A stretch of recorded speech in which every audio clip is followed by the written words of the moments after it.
Chapter 182. Amon was not in a good mood. Killing Prince Snake of the Empire of Igut with one punch did not give him the satisfaction of showing off. This was just revenge and punishment, the price Snake had to pay for his actions. Chastity slap even Schrödinger was gone, so what else in this world could shake his heart? Could the title and status of the Empire's great general be compared to that cat? That sense of loss had been with him, and since Snake deserved to die, he killed him with one punch. Even if he was facing Elder Igut at that time, Amon would have done the same. At the moment, Amon was sitting in a desolate field, which seemed to have suffered from a plague of insects. Many leaves had large insect eyes, but not far away was a green lake, reflecting the blue sky and white clouds, and the scenery was very beautiful. Amon, however, turned a blind eye to all this, and just sat there stroking a tool in his hand. The object looked like a slender metal embryo, but it was not clear what kind of material it was made of, and in the middle was a transparent crystal, not any kind of parangan. When this crystal was looked at against the light, there would be a thin seam in the middle, like a cat's eye, changing between day and night, but it was not a cat's eye stone of the human world. With Amon's vision, he could see that this was a holy object, and not something that could be made with ordinary methods. When Amon grasped the power of the origin, this was the weapon he should be using. It could be used as a staff to activate magic, but it could also be used as a weapon controlled by magic. It had all kinds of magical uses. Amon could sense that this object had two special powers. One was sealing, and the other was severing. This was what Link had given him, the relic of the cat goddess Bastet. When Moses and the others crossed the Red Sea, Bastet's figure disappeared from the clouds, and the staff in her hand seemed to have melted, flying towards Link, and when Link caught it, it became like this. This was Goddess Bastet's scepter, a weapon she had used to slay demons for hundreds of years.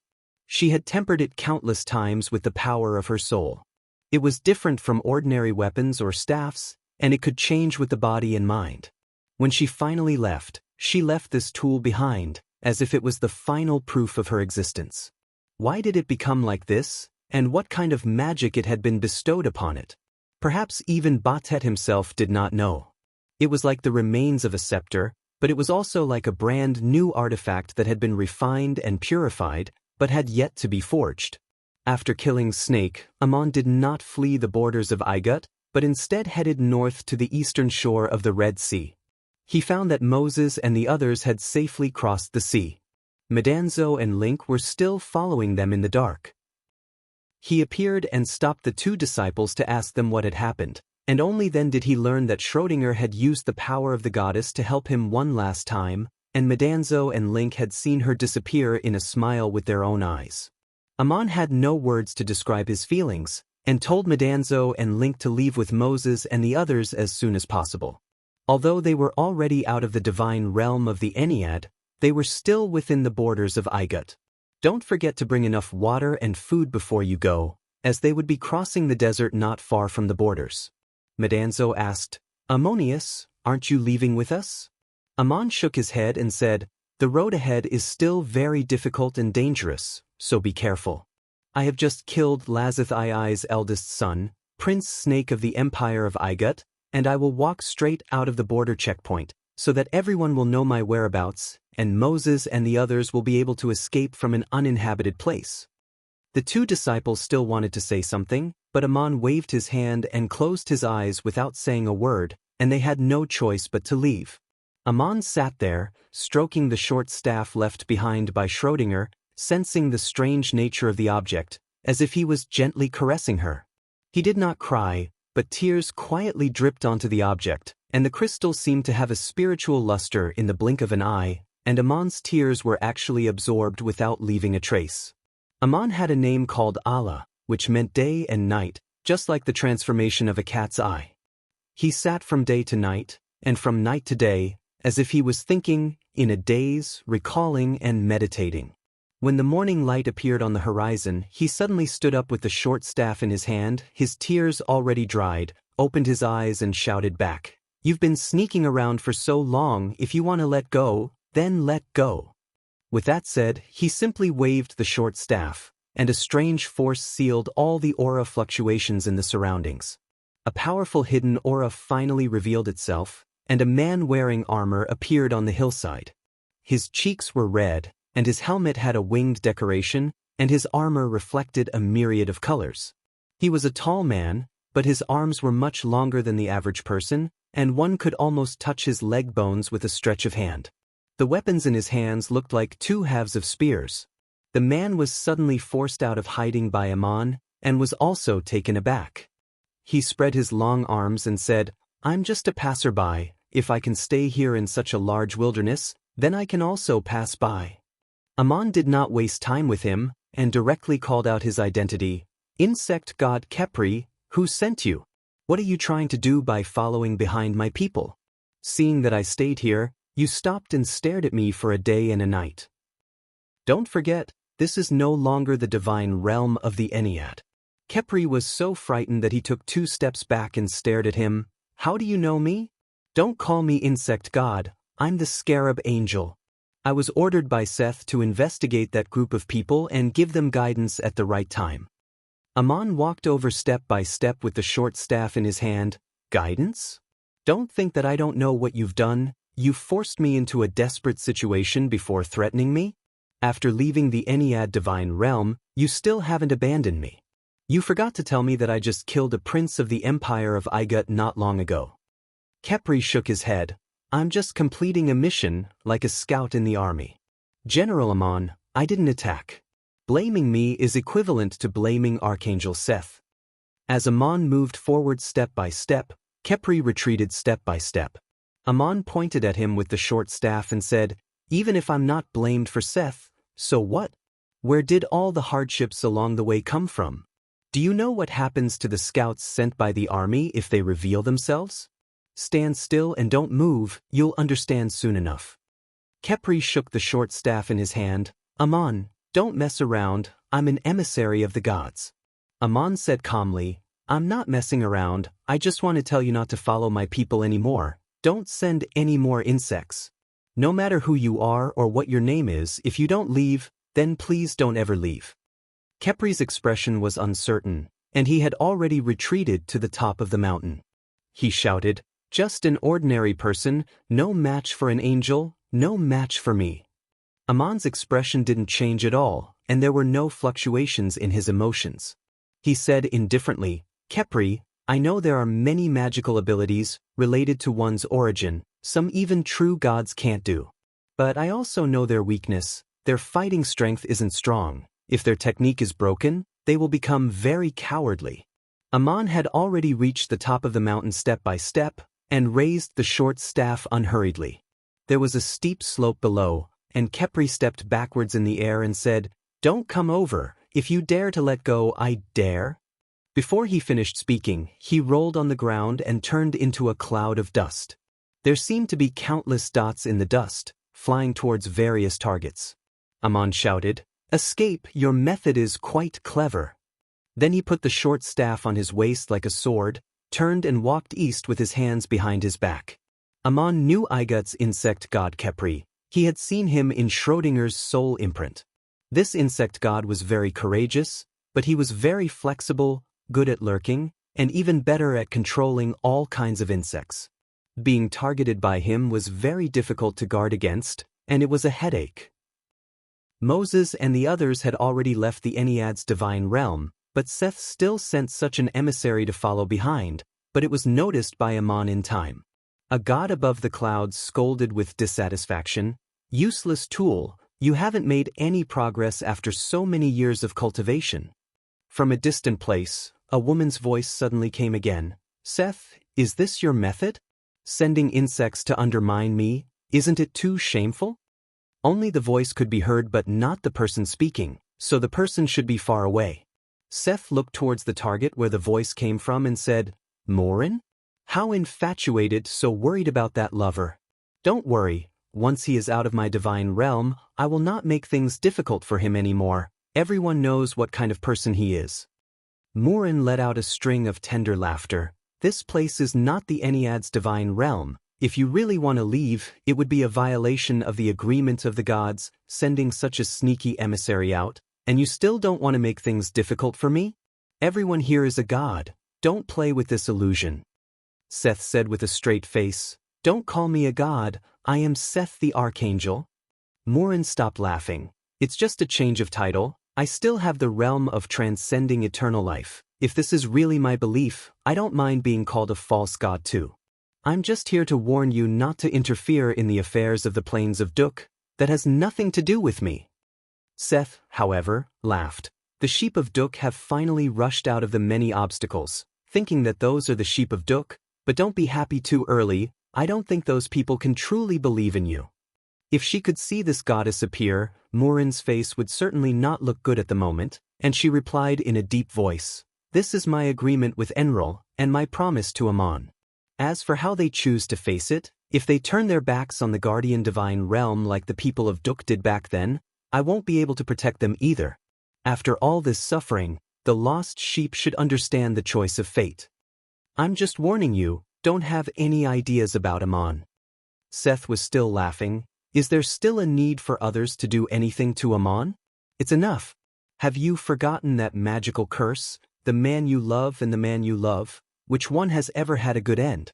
Enkidu has just proven this. How can Amon escape? Take a good look at Amon. He is still a child, and how much suffering has he endured over the years? The gods are looking forward to witnessing the curse that has plagued them once again display its unimaginable power." The clouds rolled and Murin, holding the ivy in her hand, appeared, her anger rising. "Seth, what do you want? Don't tell me you want to just let it go? For a god who has transcended eternal life, the series of consequences that will be triggered is unpredictable." Seth looked at Murin, shook his head gently, clasped his hands together, and light and shadow flickered in the sky. He turned into a distorted light and disappeared, but his voice still came. "Murin, you have hurt too many men, so many that you have even forgotten yourself. Don't forget that the Ennead has also taken in a wandering lion king, and he is not as brave as Khepri. Amon has Tiamat's wrath in hand, and no one is willing to force him, but the Lion King's temper is uncertain, and his curse will soon come true again." Murin shouted angrily, "You want to send the Lion King out to deal with Amon? What good is that for you?"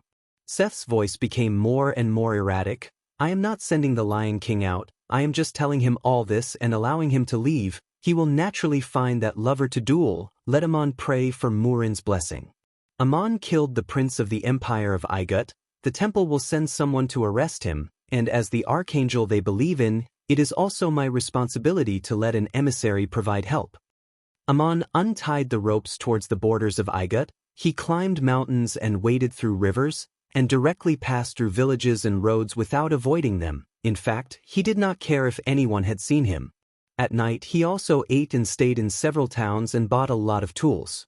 Roddik had ordered the arrest of Amon throughout the territory of the city, and the inspection missions were carried out by the guards of the city and the various checkpoints, while the search missions were carried out by the NRA Legion. Such a large city could not be searched by thousands of people. If Amon wanted to deliberately hide, almost no one would be able to find him. But Amon walked in a straight line towards the border, passing through inhabited places along the way. He also saw soldiers on horses coming and going. Obviously they were all out to arrest Amon, many of whom Amon found familiar, because they were his former subordinates. Strangely, these soldiers galloped back and forth on various roads, but they could not catch Amon. Some of the cavalry even saw Amon walking on the road, and deliberately shouted, "People in a hurry, be careful, don't let the horses hit you. We are under orders to capture General Amon." Then he spurred his horse on and rode away from Amon's side. This made Amon a little depressed. The soldiers clearly saw him on the road, but they just pretended not to know him and did not catch him. In fact, Amon did not want to be caught, nor did he want to hurt these soldiers. How could these cavalry be a match for him? A nosy mayor reported to the patrolling cavalry that a person who looked like Amon had passed through the town yesterday and even stayed in an inn for a night. The mayor was immediately taken away by the soldiers and was interrogated for the whole day, making it seem as though he was the wanted man. After confirming the situation, they assembled a large group of soldiers. The soldiers came to the vicinity of the town and searched everywhere, but Amon had long since left through the wilderness. The journey was peaceful and uneventful. The mountains and rivers flowed in front of him, and then receded under his feet. Amon then met a group of cavalry galloping on the official road, and when they saw him from afar, they led their horses slowly and then walked past him with trepidation. The officer in charge even specially greeted him. "We are in the middle of a mission, further ahead is the border. People in a hurry, you still have one more night before you walk out of Igut." Amon nodded and said, "General on horseback, thank you."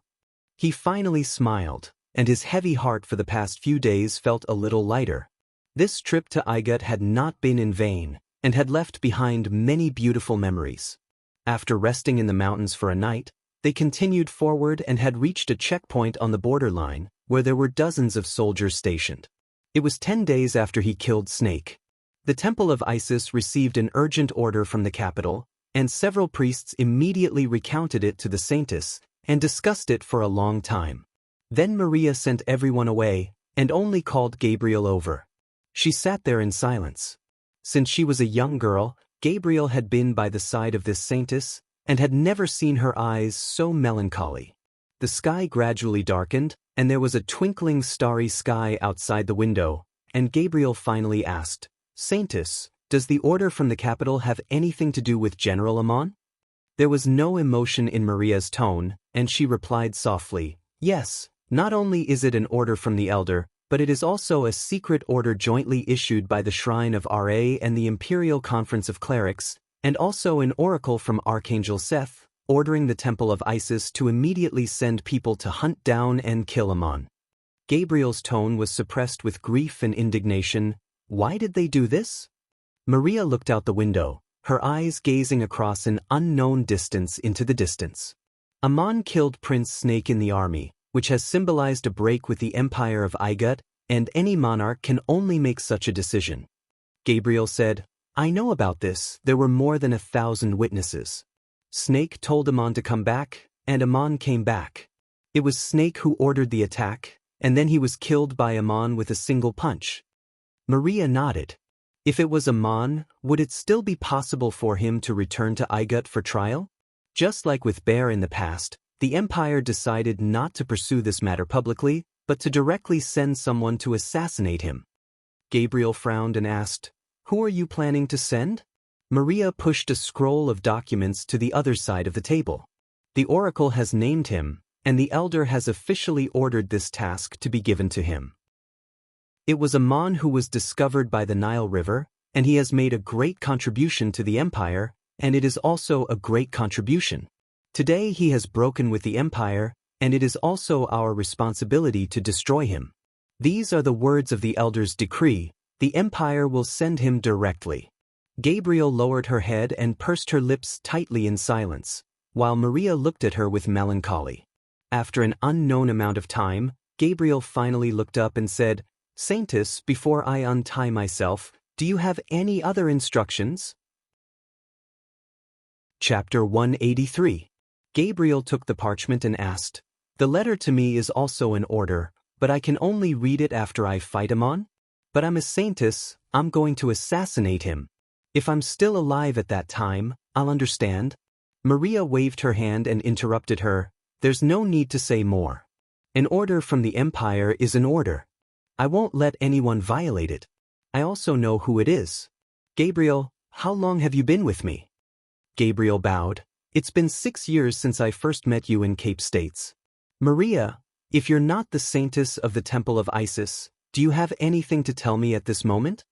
Maria looked out of the window and showed a faint smile. "Whether I'm the saintess or the girl named Maria, I have to thank you. What I want to say is already written in the letter. Is there anything else you want to tell me before untying the rope?" Gabriel stood up and said word by word, "This is a very difficult task. Since the Empire has appointed me, I have a few requests."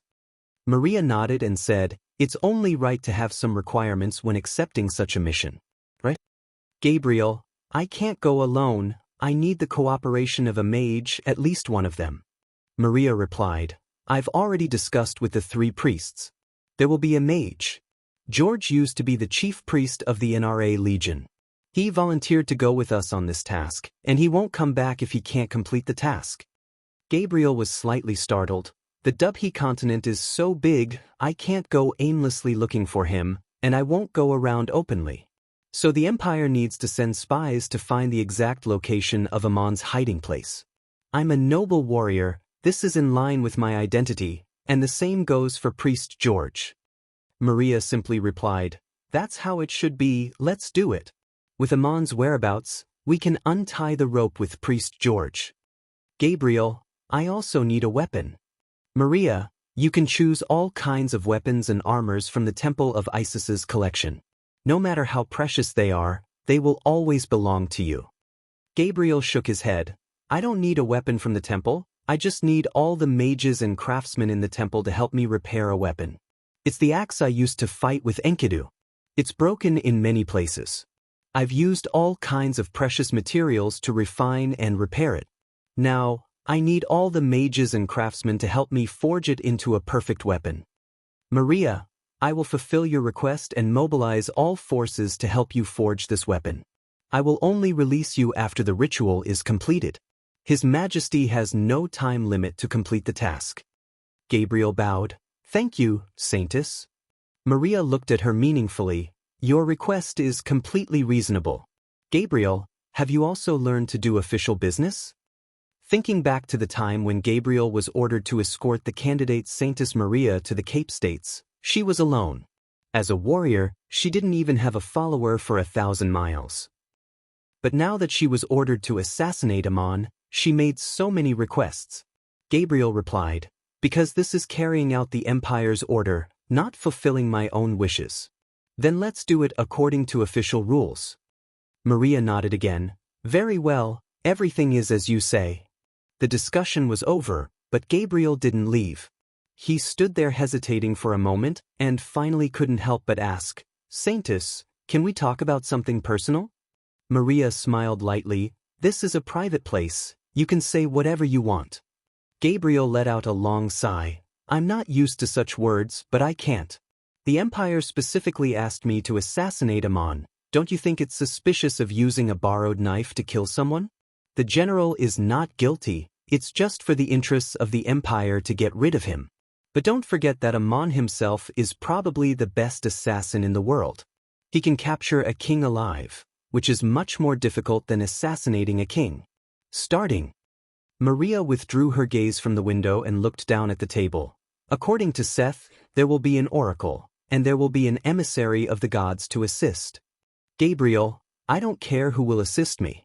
If I die in this operation, it's like someone is using Amon to get rid of me. I've had such an experience before I became a warrior, but this time it feels completely different. After I leave, what about you, Saintess? This is obviously aimed at you." Maria seemed to be talking to herself. "I know Amon, maybe better than he knows himself. The test I have to face is actually not him, so I asked him to read the letter after the battle. Rest assured, I'm not the girl of the past after all, and I no longer need to be protected all the time." What she meant was that Gabriel's assassination wouldn't succeed at all, because the warrior was no match for Amon, and she was sure that Amon wouldn't kill Gabriel. Gabriel didn't refute anything and continued, "I know your situation very well. As the Saintess of the Temple of Isis, you have become a symbol of the old covenant between the gods in Elder Merneptah's new reform. The next step must be targeted, and you need to change your identity and status. Only then will this reform regarding the gods be complete."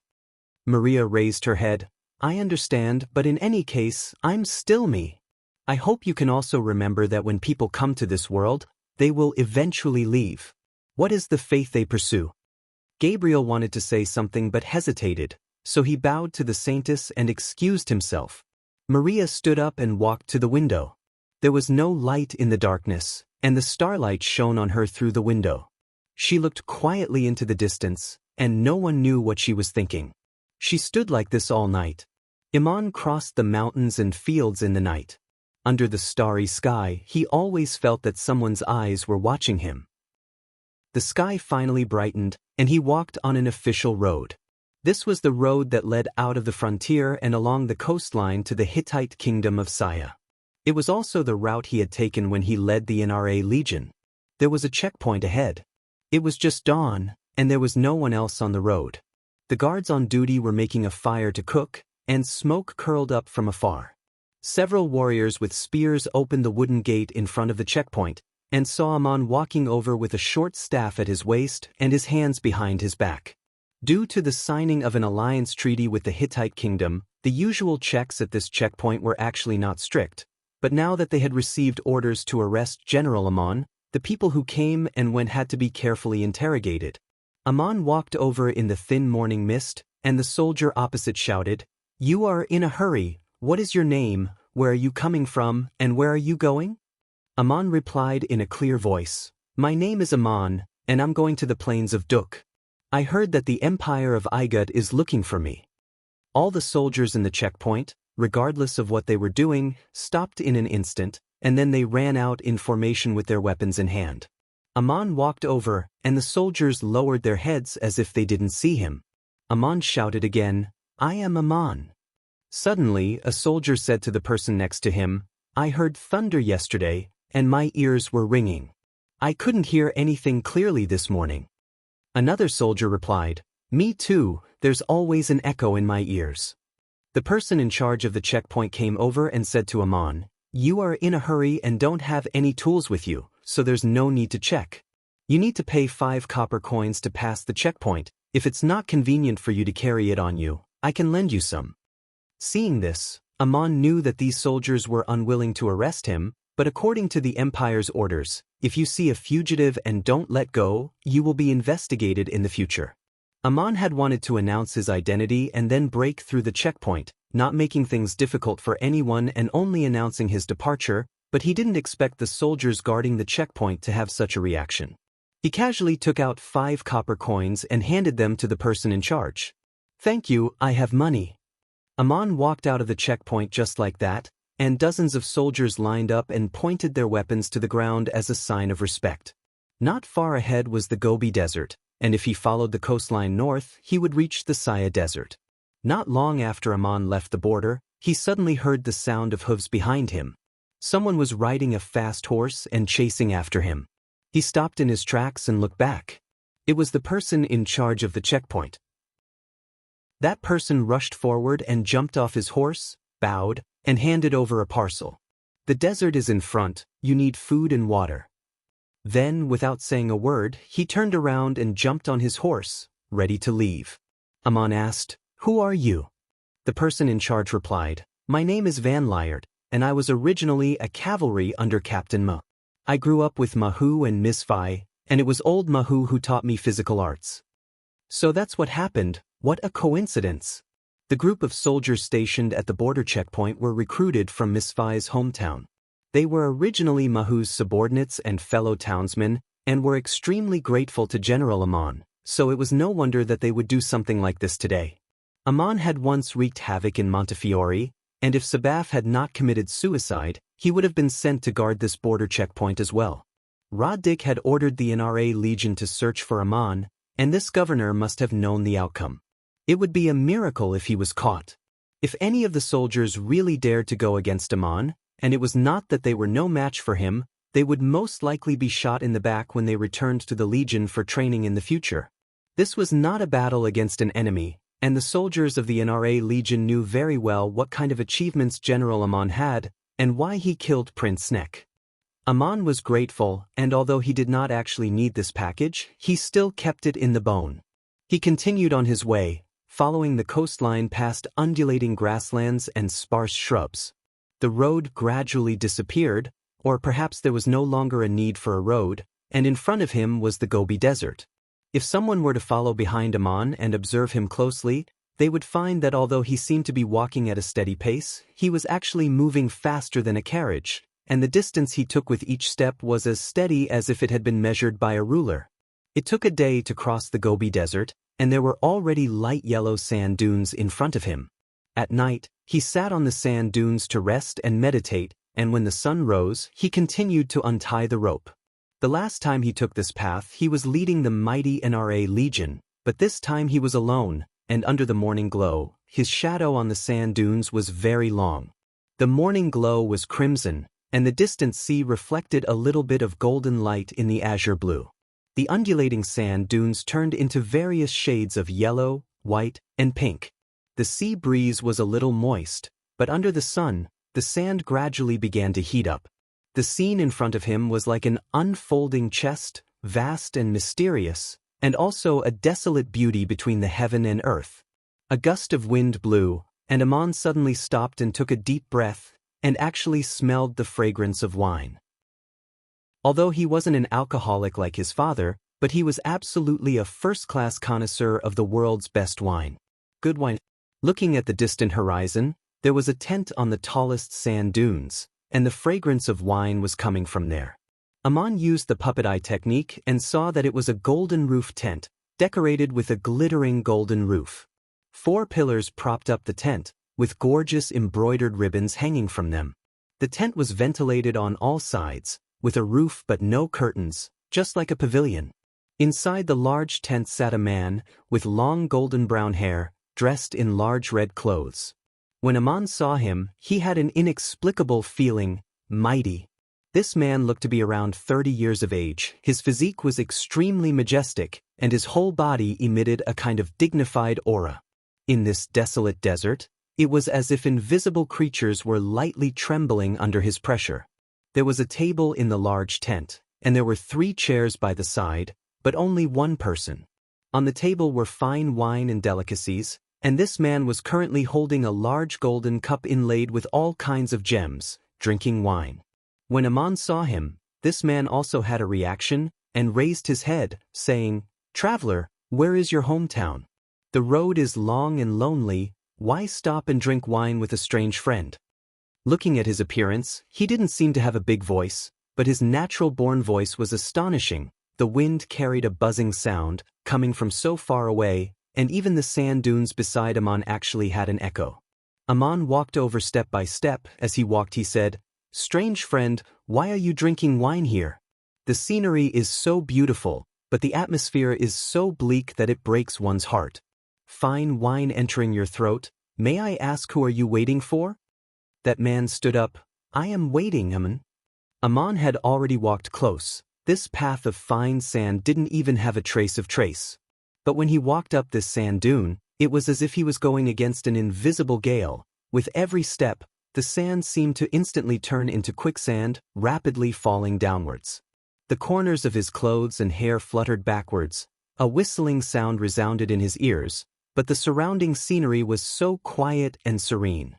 Aman didn't slow down. Step by step he walked up this huge sand dune. The quicksand under his feet flowed down like ripples in the water, finally disappearing without a trace. This was a soundless battle. The man on the sand dune stood there, imperceptibly giving off such an intense pressure, as if he was a god.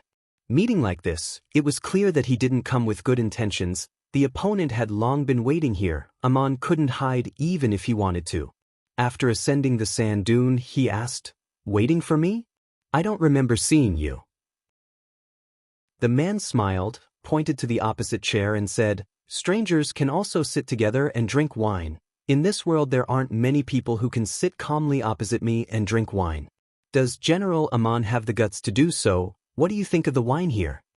Aman pulled over a chair and sat down. "One smell and I know it's good wine. To prepare such fine wine in such a desolate place, it's really thoughtful, specially to entertain me?" The man also sat down and replied, "It's to entertain, and also for myself. The journey of life is so dangerous, why not treat life well?" Aman nodded and said, "I can see that you are a person who knows how to enjoy life, waiting for someone in this desert, and even setting up such a tent, setting up such a banquet, like a king on an outing. Can you tell me your name, and what business do you have with me?" The man said unhurriedly, "Sounds very smart, then guess who I am?" Aman shrugged, "How can I guess? Why don't you just tell me, which god sent the emissary?" The man said, "When the sun rises, I enjoy the glory bestowed by the gods on the grassland. When the shadow of the mountains is the shortest, I yearn for eternal youth and beautiful love. When the gods fall, my home disappears, I wander alone under the setting sun with injuries. Is this old ballad referring to me or me? The lover that Murin favors." Aman suddenly thought of something, narrowed his eyes and asked, "Giant lion?" The man smiled. "Not stupid indeed, I am Lion King Yugalu." Aman said in surprise, "I've heard of your legend, But we haven't had any dealings. Why did you specially come to me? If it's because of Murin, I think your enmity has nothing to do with me. If it's to cover my path, I will continue to walk. At this moment, another strong force suddenly came from the ground. Not far away, a sand dune surged up, revealing 3 human figures. A muscular man and 2 enchanting beauties emerged from the sand. They turned out to be old acquaintances. Amon stood up and said, "Scorpion King, why are you here?" Giraffe walked into the tent with Ice Scorpion and Fire Scorpion, sat down and said with a smile, "After hundreds of years, the Lion King has finally come out, and he is even more powerful than before. I heard that he is looking for a duel and asked me to be the arbitrator. How can I miss such a lively event? Come, let's drink this cup first." After Giraffe sat down, he put Ice Scorpion and Fire Scorpion on his lap. Ice Scorpion poured the wine, and Fire Scorpion raised the cup and fed it to his mouth. Giraffe drank a full cup and smacked his lips. "Good wine. Yugalu, you have always known how to enjoy, but it's a pity that you have to pour wine for yourself. Why not bring a few lionesses? Could it be that you are still thinking about Murin? Or are you still afraid that the goddess will be jealous?" Chapter 184. As soon as they met, they laughed at each other, leaving Amon to the side. Amon put down his cup and asked, "Lion King, do you want to duel me? You've even invited a referee, but you haven't asked me if I like it.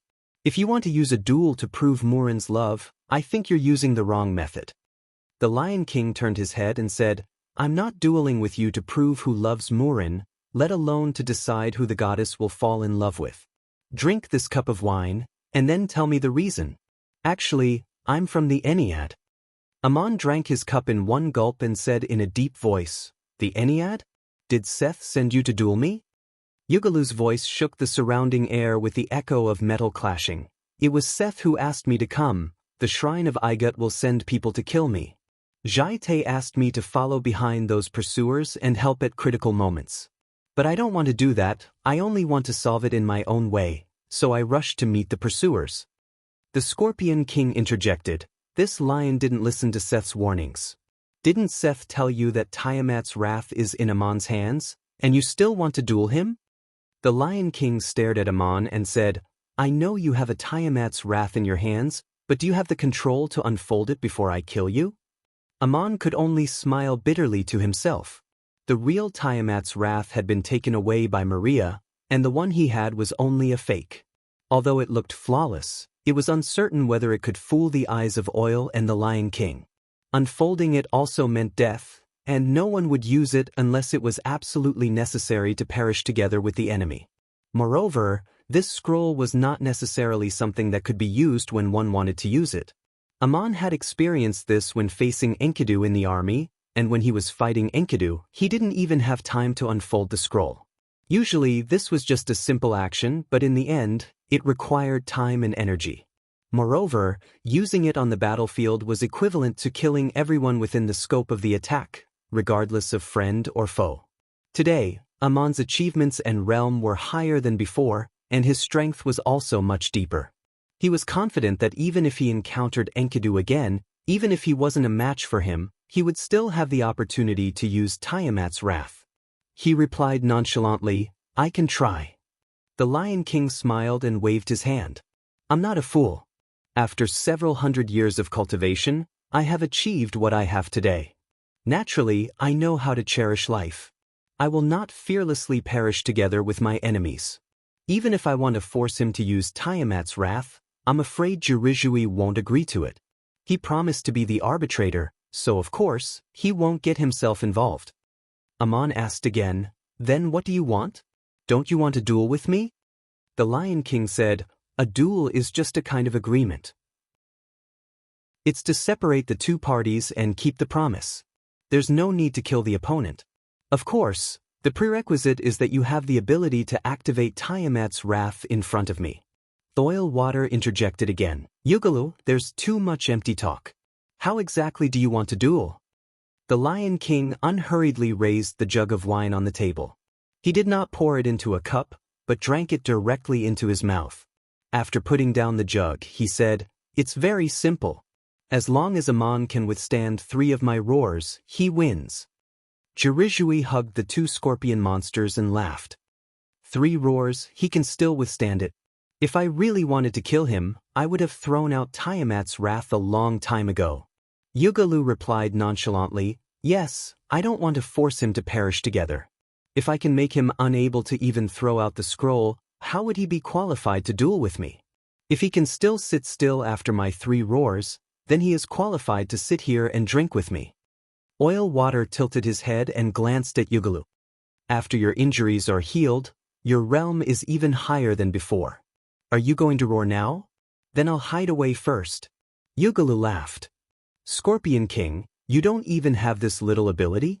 I invited you to be the arbiter, yet you still have to hide. Oil Water pinched the waist of the 2 scorpions. I'm not afraid, but I'm afraid that my 2 beloved concubines won't be able to stand it. Yugalu, then take care of them and let Amon see the magical powers of the Scorpion King. In short, he has to sit still and not move. If he moves, it's my loss. Oil Water snorted. This lion is really stubborn. All right, I'll hold my 2 beloved concubines and not move, and roar as much as I want. I'll start first. Yugalu asked Amon again, are you ready? Amon raised an arm. Wait, you still haven't figured out why you want to duel with me? And I didn't promise to duel with you. Yugalu looked at Amon with interest. You're a very interesting person, I can tell you what happened. In the past, when I wandered far away with my injuries, Seth helped me and allowed me to recuperate in the Ennead Divine Realm. Later, he allowed me to cultivate in the Eru Divine Palace. As a reward, I helped him when he defeated Horus, so I don't owe him anything anymore. But to leave the Ennead Divine Realm for free, he asked me to do him another favor, that is, as an emissary, to act in the dark when I was being hunted by the Temple of Igut. But I refused to do that, and publicly showed up to duel with him before the pursuers arrived. This was already giving face to Murin. Amon smiled bitterly. In that case, do I have to sit and listen to 3 roars? The Lion King blinked. You can also run. If you don't want to duel with me, you can run away now. I will only see you as prey that has been scared away. Don't forget that I'm a lion. But in that case, I can't disobey Seth's instructions and help the pursuers in the dark. Are you willing to be watched by me all the time? Amon poured himself a full glass of wine and picked up the glass. I'm not planning to run, I just want to ask clearly. Since it's an agreement, there has to be something to pay attention to after the outcome, right? The Lion King said to the Scorpion King, since he has been invited to arbitrate, it's up to you to tell him our conditions. Oil said, if Amon can still sit there steadily after Yugalu roars 3 times, even if Yugalu loses, he will have done what he should have done for Seth, send a gift to Jin Meng, and be done with it. Yugalu, the gift is ready, as long as Amon has the ability to obtain it, consider it my apology. But if he loses, it will be equivalent to Seth winning, and don't forget that I am here for Seth's mission. Amon wants to promise to build a shrine for Seth in the plains of Duk and hold a ritual to summon the gods. Oil laughed. That would also be equivalent to us winning, Lion King. That gift still has to be given to Amon, and in exchange, he also needs to build shrines for us in the plains of Duk and hold a ritual to summon the gods.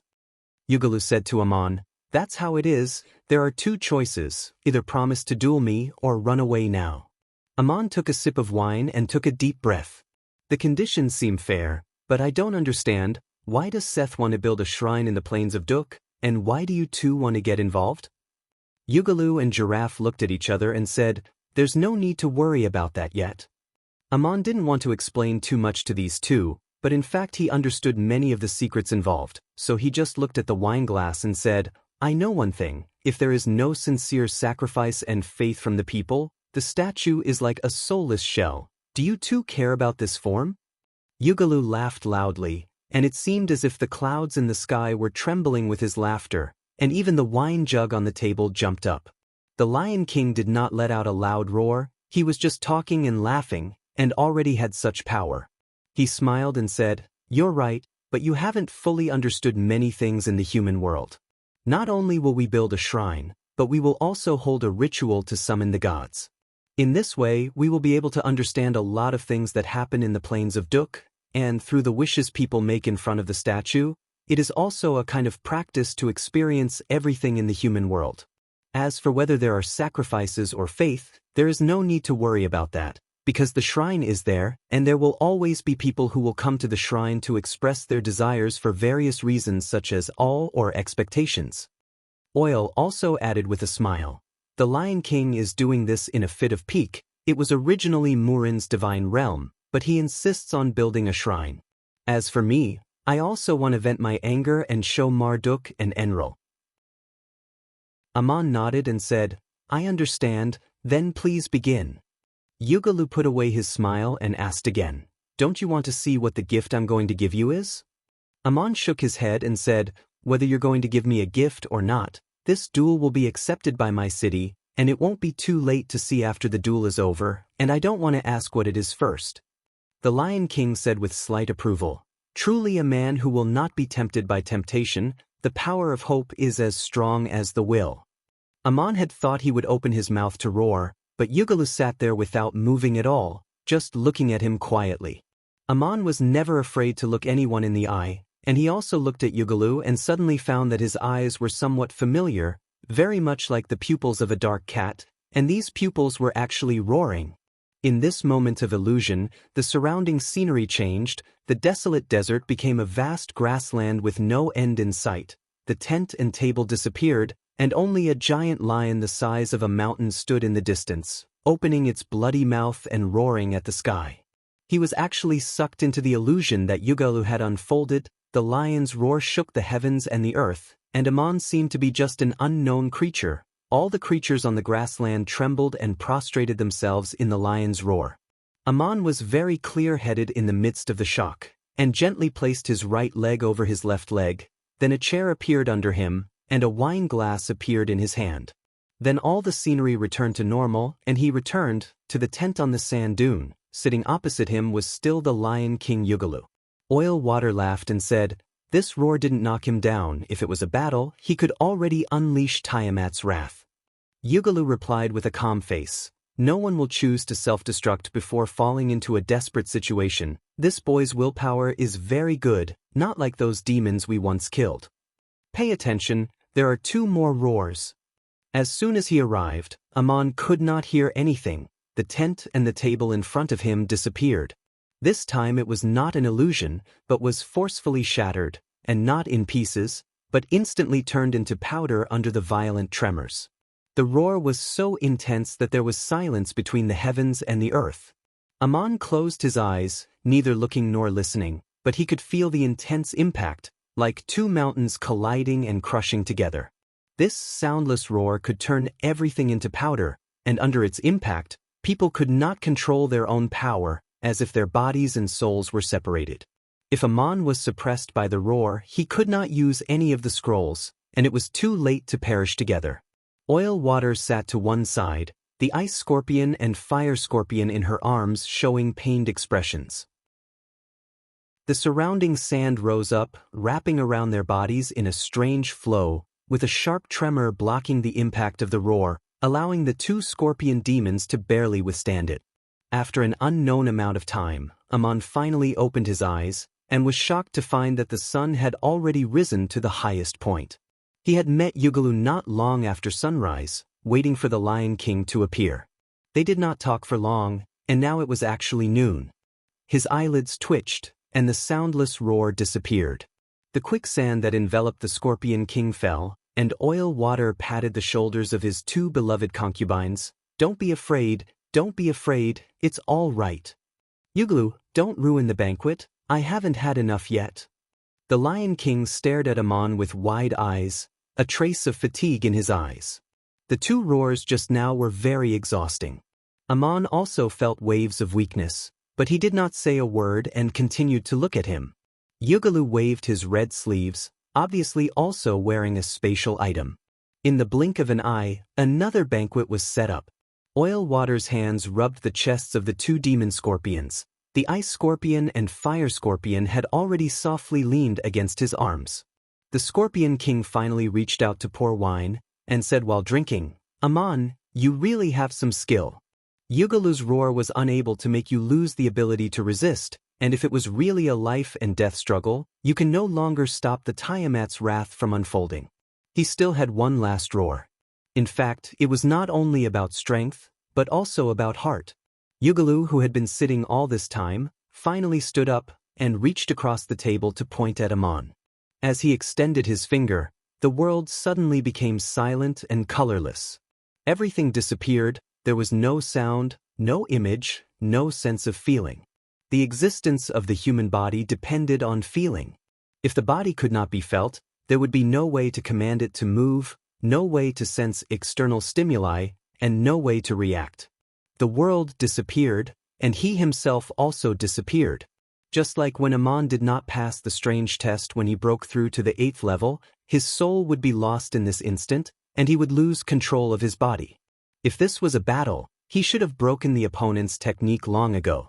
But this was not a real struggle, it was just a kind of agreement, a competition of realms. Amon's lonely soul was like a peaceful home. The so-called body was nothing more than a reflection of the soul, the so-called light that could not be seen and did not need to be seen in a world that had nothing. Immediately after, a roar came from the endless void. This sound was not heard, but the vibration of the soul in a world that had nothing, as if it was about to shatter the consciousness. Those countless past events that were hidden in the memory suddenly appeared clearly, taking people away from the world and pulling them into the ridges of space and time. As long as they thought about it, they would be lost in the river that their own soul imprint passed through. This was a real illusion. If it was the Amon of the past, perhaps he would have immediately thrown out a scroll of space turbulence to quickly escape this invisible imprisonment, because he simply could not see where the enemy was. But at this time, Amon did not move at all. Not only was his body sitting there steadily, but his heart did not waver in the slightest. When the sun finally pierced through the void and sprinkled down, he returned to the desert by the sea, holding half a glass of wine in his hand. Yugala looked at him with a disbelieving gaze and said, "With this last roar of mine, even if I am not a match for him, I can still use my magic to resist the test and break free. But it was not bound by me at all. How is this possible? Could it be that it is also a confirmation of the endless gods?" Amon smiled and let out a long breath. "Maybe I am luckier, so I can withstand the third roar. The Lion King is stronger than me, and his results are also higher than mine, but it is not that I do not have the strength to fight. If you really want to kill me even without the Tiamat's wrath, the price you have to pay is very high. Thank you for using this method to solve the problem, and thank you for the wine." He slowly drank the half glass of wine, and only now felt a buzzing echo in his mind. His spirit was exhausted, and his joints were sore, as if he had gone through a fierce battle.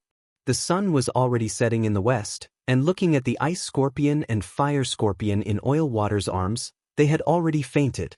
Amon was able to withstand this roar thanks to his experience in Schrodinger's spiritual imprint, and he naturally could not tell Yugalu and Oilwater about this. Oilwater sighed and said, "Yugalu, according to the agreement, Amon has won. I didn't expect it to be a bait. Amon, congratulations." Oilwater waved his hand, and a tool flew towards Amon. Amon stretched out the horn that he had sharpened. It was completely different from an ordinary horn. It was more than 3 feet long, curved with a slight spiral arc, and had obviously been tempered by power. It was flawless, translucent with agate-like patterns. Amon asked in surprise, "Is this a well?"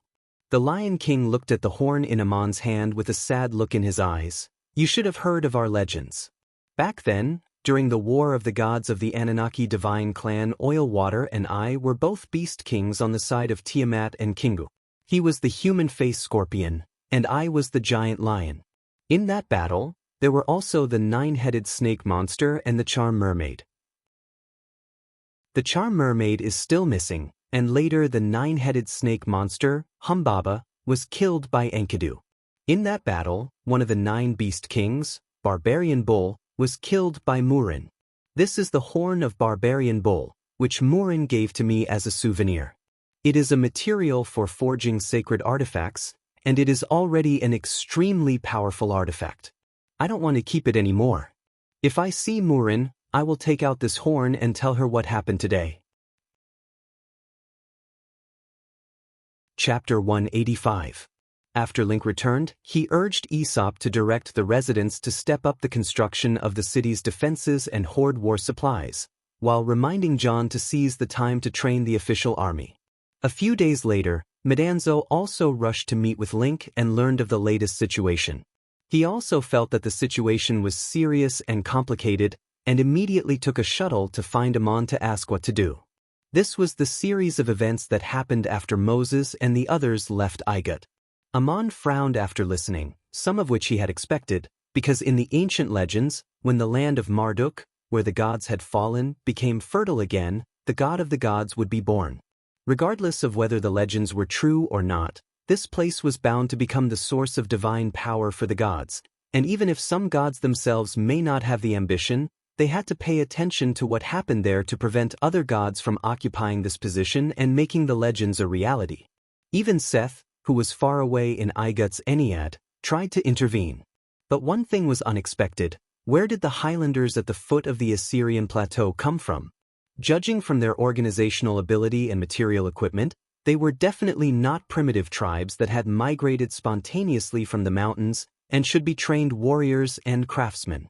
Amon himself was once the commander-in-chief of the battlefield and a great general of the empire, and listening to Medanzo's description, he felt that these people should be the vanguard and logistics personnel of a regular corps. Not only did they know how to build city defenses and reclaim the wilderness, but they also knew how to mine mines and smelt refined iron.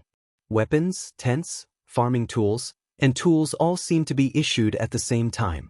The first batch of nearly 2,000 people were all Highlanders, and after the establishment of the gathering point, many residents of the continent appeared in the camp, dressed like unemployed wanderers from various countries. It was impossible for them to spontaneously appear in such a place at the same time, so it must have been an organized migration. Although the floods on the plains of Duk had receded and the terrain had finally stabilized, it was still difficult to see people, and it was not convenient to get there. To the north was the towering Assyrian plateau, to the west was the wooded charcoal marsh, and to the east was the steep Euphrates River valley. If the majority of the troops wished to enter, the best route would be through the inland lake in the south. They could either cross the inland lake and pass through a patch of grasslands and swamps, or cross over a mountainous region from the east shore of the inland lake. This was also the path Moses and the others took, and there was already the Marduk city built by Assur on that path. It was possible for a strong party of explorers to enter the plains of Duk from various targets, but it was almost impossible for an organized party to reach there at this time. A few years ago, Amon had guided Link from the Euphrates Valley to the deserted island that had just emerged from the water. That was how Link was able to establish a city-state first. Assur, who had established a city-state in the southeast corner of the plains of Duk, had also long planned to gain the dark support of Princess Scarlet and the Kingdom of Babylon in order to gain a foothold at this time. But where did the new cities in the north come from? They were the strongest force on the plains of Duk, and their numbers were still increasing. To reach there, the only way was to cross the Assyrian plateau, which was covered in snow all year round, and carry so many supplies. An organized operation was not something that could be accomplished with the strength of an individual, and it could only be an order from a kingdom. On the other side of the Assyrian plateau was the Kingdom of Assur. There were 4 countries around the plains of Duk, and the Kingdom of Assur had the narrowest territory and relatively barren land, not as rich and prosperous as the other 3 countries, and its overall national strength was the weakest. But the Assyrian army was brave and good at fighting, and there was also a legion of Highlanders known as the Giant Legion. Even the Kingdom of Babylon, which was close to the south, did not dare to provoke them easily. The Kingdom of Assur had been content to stay in a corner for many years, and there was no news of them.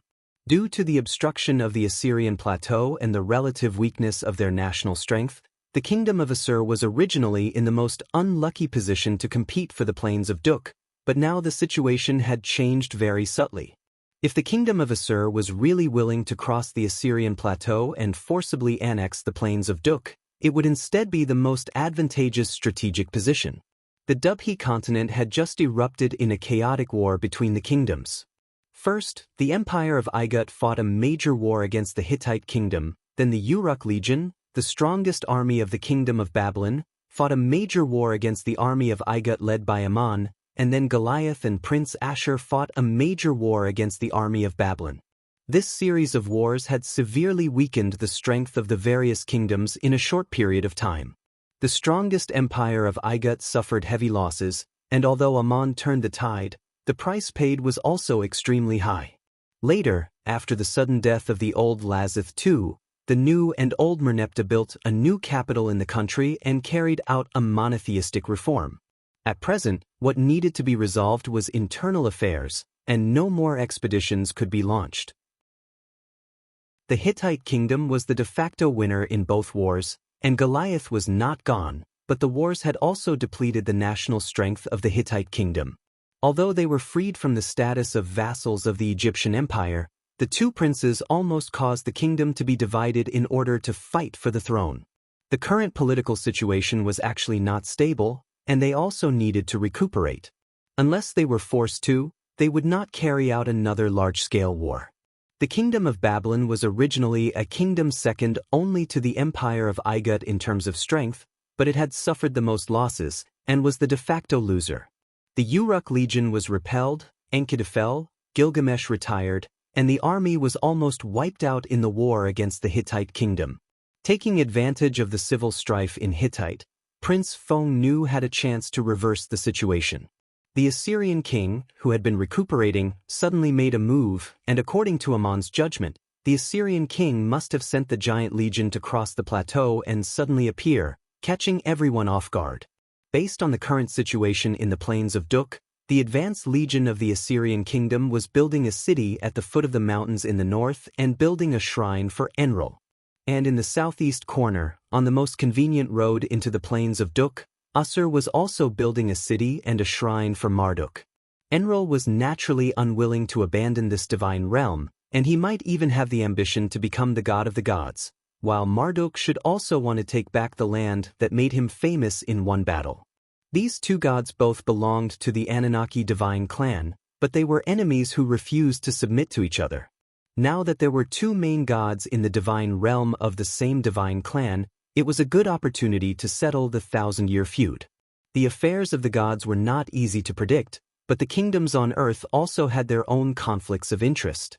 Both Babylon and Assyria wanted to take advantage of the instability of the internal affairs of Igut and Hittite to occupy these thousands of miles of fertile land, especially the Assyrian kingdom. The entire plains of Duk was not only equivalent to 1/3 of the territory of Assyria, but it would also be a fertile land rich in resources, far more than many of the desolate areas of the Assyrian kingdom. If nothing unexpected happened, the first round of competition on the plains of Duk would take place between these two city-states, and the final outcome was unknown. But now there was a variable, and Ammon had asked Link to build a city on the site of the former town of Duk, like a nail inserted between the two. The situation was as confusing as a mess, and it was difficult for the average person to sort out. Seeing that Ammon was silent for a long time, Medanzo couldn't help but ask, "Ammonius, what do you think we should do?" "Everyone is looking forward to your orders. If you want to drive away the Highlanders in the north, John will concentrate all his forces to fight them." Ammon shook his head and said, "One thing must be clear, we are no match for them, and Link's few thousand men cannot go to war with a kingdom." Medanzo was slightly stunned. "A kingdom?" Ammon nodded. "Yes, perhaps we have already guessed this possibility. Those people at the foot of the mountain in the north are the advance legion sent by the Assyrian kingdom. Their goal should be to incorporate the entire plains of Duk into the territory of the Assyrian kingdom. With the current strength of Link and the others, they cannot completely destroy the other side, let alone now that they are surrounded by enemies. Assur, who represents the kingdom of Babylon, is still stuck at the entrance to the plains of Duk, and we cannot act rashly. Aesop's proposal for cooperation is wise, and we should try to maintain this situation as long as possible." Medanzo asked again, "What about the future? Link built the city under your guidance. What kind of place do you want it to be?" Ammon looked up at the sky and replied, "Actually, I didn't think so much at first, I just did it. The town of Duk is my hometown, where my people have lived for generations. At first, I only wanted to fulfill the last wishes of Mayor Dusty and the promise to Murin to let my people return to their homeland and rebuild it. It was once so desolate that not even a few thousand people could survive, and they needed to mine minerals in exchange for supplies from the outside world. It was only later that I learned that the land of Marduk was the place where the gods fell, and that my people were sinners who were exiled in ancient times because they believed in the gods of the defeated side. The heavy labor for generations was a kind of reward and punishment, and it was the goddess Murin who kept them alive. Now that all this is over, the plains of Duk will become 1,000 miles of fertile land flowing with milk and honey, the scale of which is far larger than the original town of Duk. My purpose may be very simple, that is, I want the people of Link to have a beautiful home to live in, and to fulfill the wish of my people to live in the rich land of their homeland. All this has nothing to do with the gods, but it is inevitable that it will be involved in the struggle between the kingdoms and even the gods. I think of the former town of Duk, which was also under the jurisdiction of many kingdoms in history. In addition to the shrine of Murin, there was also the shrine of Horus, which I have seen with my own eyes, and there are even more that I have not seen. But it has never really been conquered, for the simple reason that the price is not worth it. Murin once had a wish that I would build a new city-state there, and whether this wish can be fulfilled or not, I hope that my people can live in peace in their homeland. This is my guidance and promise to Moses and the others in the name of Allah. No matter what happens in the future, they must do one thing, and that is to have the strength and faith to protect themselves. If the price of conquering or expelling them exceeds the benefits that can be obtained, they will be able to establish a foothold there, regardless of the name.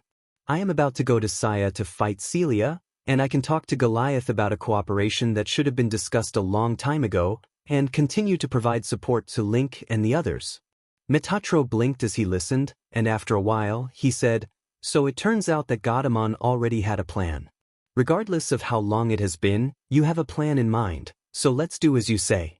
Link also wants to ask you one more thing. What should the name of the new city-state we build be called? Should it still be called Duk?" Amon shook his head and said, "The town of Duk was named after Marduk, symbolizing the war of the gods and the reward and punishment of the sinners, so naturally we can't use this name anymore. This new city-state will be called the City of Salem. It has been a place of contention for the gods since its birth, and there is no telling when peace and tranquility will come." Amon named the city-state Salem, meaning peace and tranquility, and he knew in his heart that the emergence of this city-state was bound to be accompanied by endless conflict and contention. Medanzo sighed. "It's a good name, like the hope people see when they look at the sky." "Moses and the others are still waiting outside the plains of Duk. Will you let them take a detour, or will you send John to lead the army to meet them?"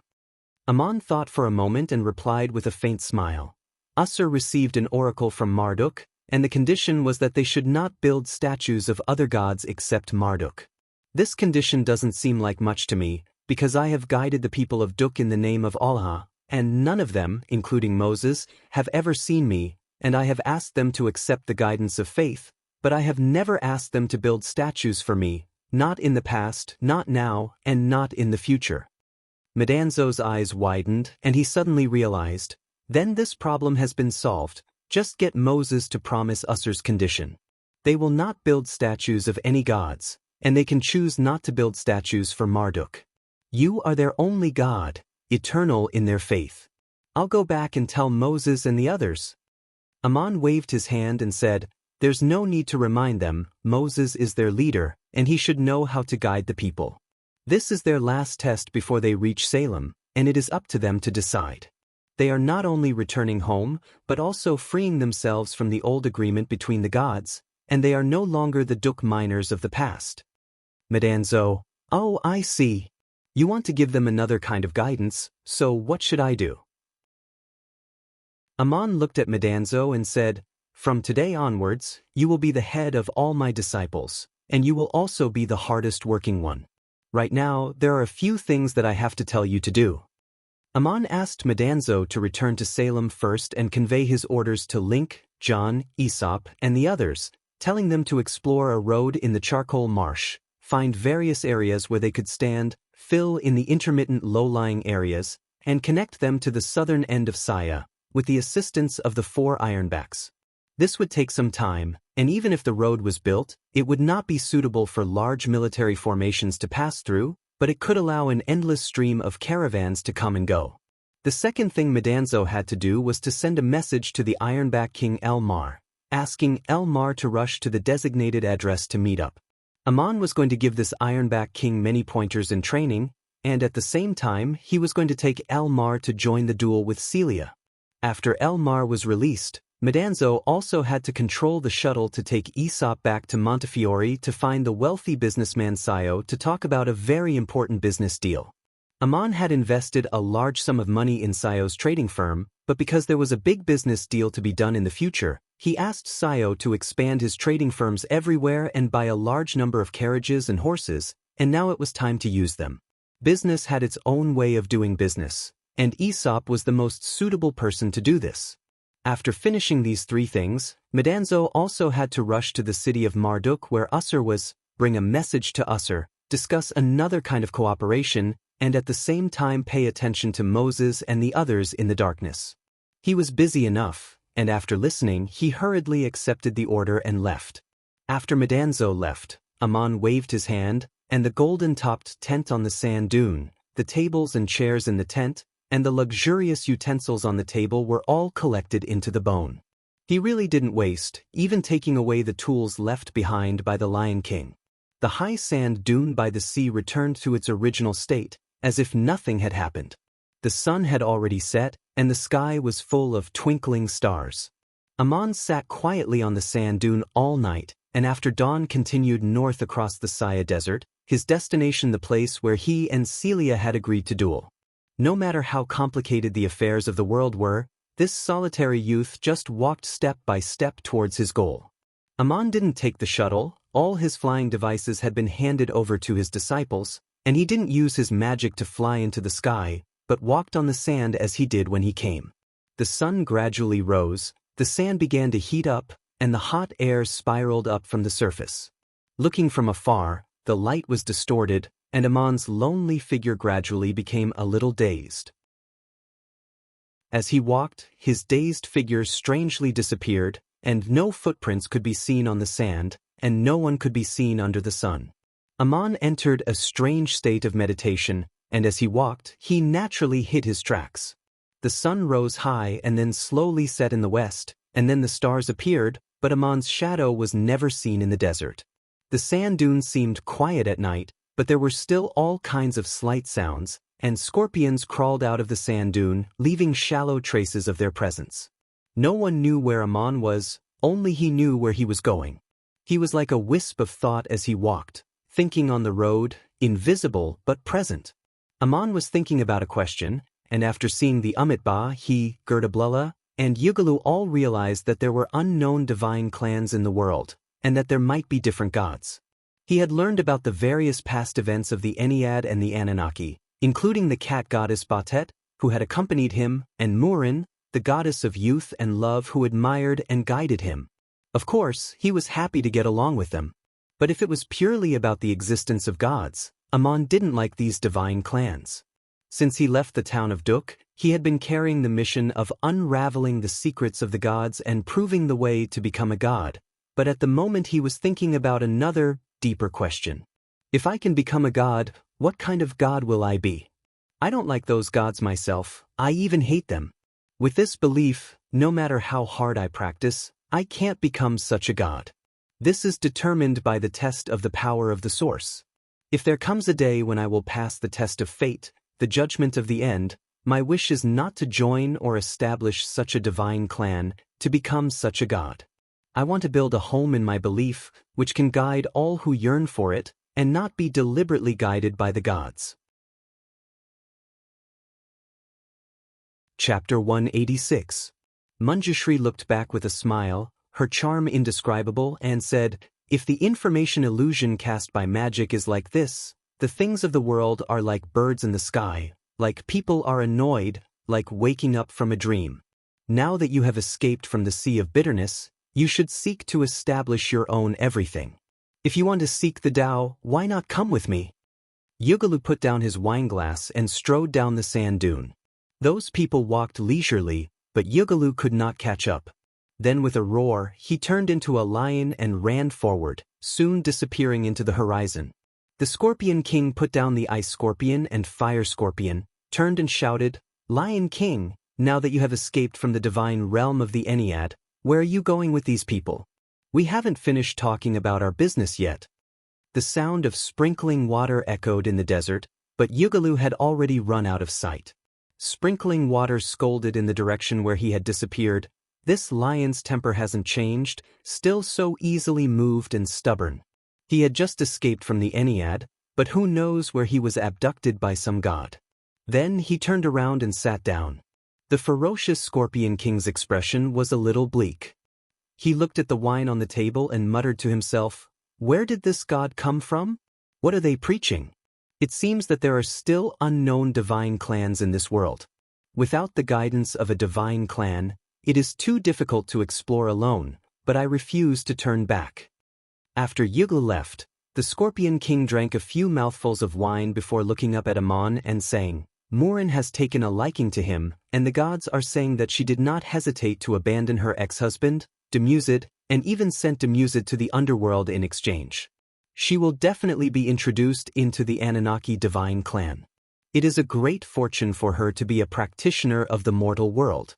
But how difficult is it to truly transcend eternal life? I hope there will be such a day.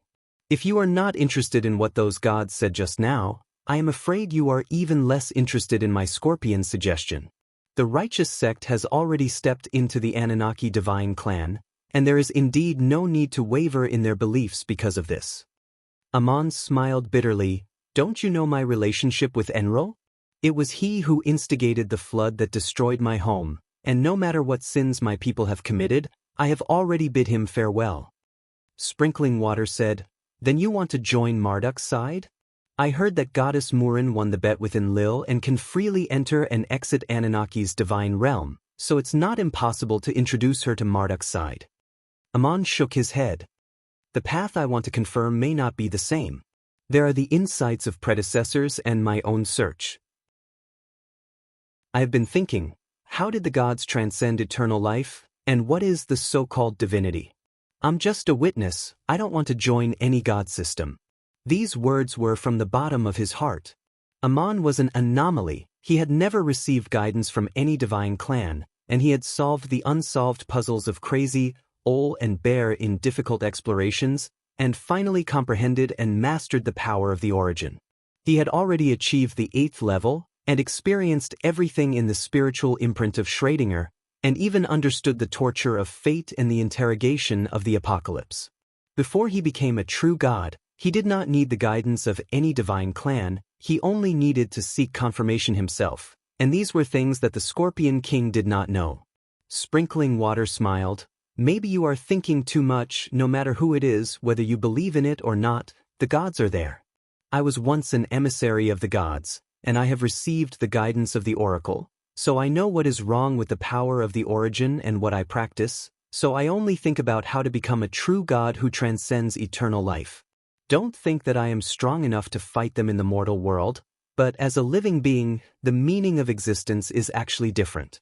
I also want to tell you one last thing. The Tiamat's wrath cannot kill a true god who transcends eternal life."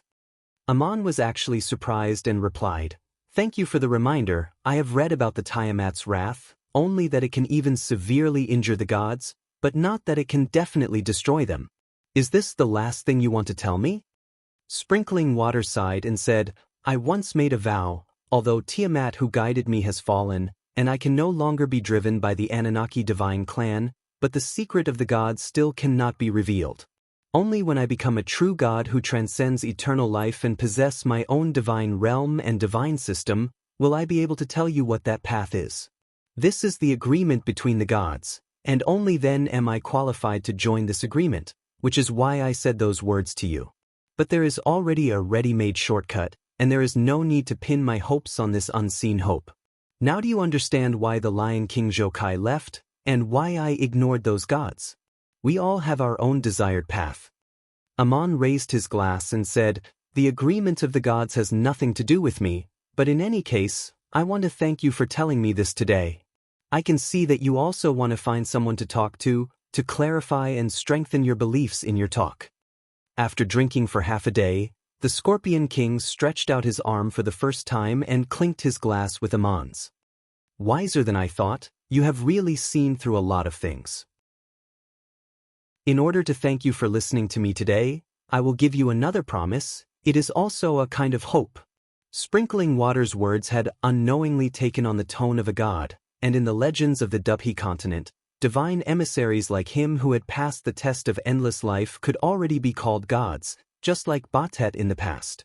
And when they mentioned the true gods, they used the B title, which was the true God who transcends eternal life. Amon asked, "What kind of hope?" Sprinkling Water said meaningfully, "It is a rare talent. But don't forget about the famous curse of the goddess. If one day I am injured like Yugalu and leave the Anunnaki divine clan, and I have become a true god who has transcended eternal life and established my own divine clan, I would welcome you to become a god of this divine clan. Welcome to the pantheon of gods." I wanted to discuss this with the Lion King, but he ran away. Amon replied, "Thank you for saying so, but I am not Yugalu. Perhaps you have misunderstood my relationship with Murin. I am just fulfilling my promise to the goddess. It has nothing to do with whether she loves me or not." The Scorpion King shook his head and said, "If bad luck really comes one day, it will not be good. Good luck." Amon hung his head and smiled bitterly.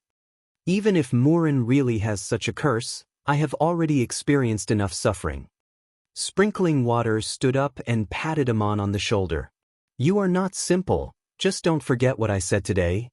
That friend has been here for a long time, and it seems that he has something to do. Solve your own problems first." The power of the Lion King's 3 roars was really amazing, and although Sprinkling Water had protected the ice and fire scorpions from harm, these 2 demon scorpions were still unconscious. Sprinkling Water picked up his 2 beloved concubines and left, the quicksand under his feet surging up and strangely disappearing. Amon looked back at the distant sky and said, "Medanzo, how long have you been here? Come down and rest for a while." A white cloud floated down, and the crystal shuttle was put away. Medanzo staggered towards the sand dune and sat on the chair that Sprinkling Water had just sat on, gasping for breath. Amon looked at him and said with a smile, "The wine is in front of you. How can you get drunk before you even drink it?" Medanzo said with a bitter face, "Ammonius. Luckily I came late and was far away. That Lion King's roar was too powerful. I almost fell down and barely managed to stabilize my body in the air." Amon pointed at the banquet in front of him and said, "They have all left. Don't waste the wine and delicacies. Eat and drink to your heart's content first. I think you look very tired." Metatro picked up the wine and tasted it. He exclaimed in admiration, "Good wine, a peerless wine. That Lion King really knows how to enjoy." The 2 enjoyed the almost untouched banquet. After eating and drinking to their heart's content, Amon asked, "When did you arrive? What did you see, and what did you hear?" Medanzo replied, "I flew over from afar when I heard the Lion King's roar. Later, that group of strange fellows passed by and I heard their words. Poor they. Their words are strange and they don't put on any airs, but it feels like they are even more arrogant than the gods." Amon said nonchalantly, "Ask them who they are, stick to your beliefs, and seek your own path. Instead of following Moses and the others to the plains of Duk, you came to find me on this road. Did something happen again?" Medanzo sighed, "Ammonius, your people are simply a whirlpool, a magnet. No matter where they go, it would be surprising if they don't get into trouble." After Moses and the others left the border of Igut, they crossed the Saya Desert and entered the plains of Duk along the east bank of the inland lake, which should be the safest route. Because the west bank of the inland lake was the trade route between Igut and Hittite, there were now towns, farms, and garrison checkpoints, and the place where Amon was about to fight Celia was also in this area. Further ahead into the plains of Duk, there was also a large swamp, which was difficult to pass through. Moses and the others crossed from the east bank of the inland lake, which was near the Euphrates Valley. Although the road was very rugged, they could reach the plains directly after crossing the mountains. The plains of Duk had attracted explorers from surrounding countries, but it was difficult to see a place where people gathered in such a large wilderness, at least a year ago. But when Moses led his people over the mountains by the lake, they appeared in the valley leading to the plains. However, in front of him was a newly constructed city, or perhaps it was a city that was only half constructed. This was a resting place and trading market for explorers and warriors who killed monsters, and Moses and the others could have rested here and bought supplies before untying the ropes, but they were unexpectedly stopped by the army sent by this city. Moses and the others only had 60 people, while the other side had 800 warriors with various weapons, including highland giants who were good at fighting and organized into military formations. Moses was surprised and stepped forward to ask, "We are just explorers who want to go deep into the wilderness, and we are not enemies of you. Like other explorers, we will exchange supplies and pay taxes in the town. Why did you summon so many warriors to stop us?" The city under construction was actually called Marduk City, and the lord of the city was a short highland giant named Usser. He sent someone to Moses, "We are the miners of the town of Duk who escaped from Igut, and if we want to enter the plains of Duk, we have two choices. Either they would remain in my city, profess Marduk, and swear in the shrine, or if they wish to return home by way of this place, they must promise the gods to build a shrine to Marduk in the place where they stand, and to perform the rite of summoning him to come. As a guarantee, you have to keep the leader here until the promise is fulfilled." Madanzo knew Usser, who was the leader of the United Highland Giant tribe who kidnapped Princess Scarlet. In fact, he was sent by Princess Scarlet to the plains of Duk to establish a city, and at that time he extorted a large batch of supplies from the town of Arcade. Now the location of this city was stuck on the throat of the eastern shore of the inland lake into the plains of Duk. Moses and the others did not force their way in, so Madanzo sneaked into Marduk City as a wandering hunter and found the owner of the city, Usser, to catch up. He woke Usser up in his bedroom in the middle of the night and forced the owner to let him go with a broken blade to his neck. Usser said in a sobbing tone, "Fearless warrior, that was not only an order from Princess Scarlet, but also an oracle from Marduk. Even if you kill me, it will be useless, and if you kill me, you won't be able to escape." Madanzo was surprised. "Marduk's oracle, what's going on?" Usser explained, "I don't know what's going on either. I built this city, took on the role of the owner and chief priest here, and gained the support of Princess Scarlet and the kingdom of Babylon. After the shrine was defeated, I led several priests to perform the ceremony, and that night Marduk spoke in my soul. The god told me that the miners of the town of Duk would be passing through here, and that they must promise not to build statues for any gods except Marduk, otherwise they would not be allowed to pass."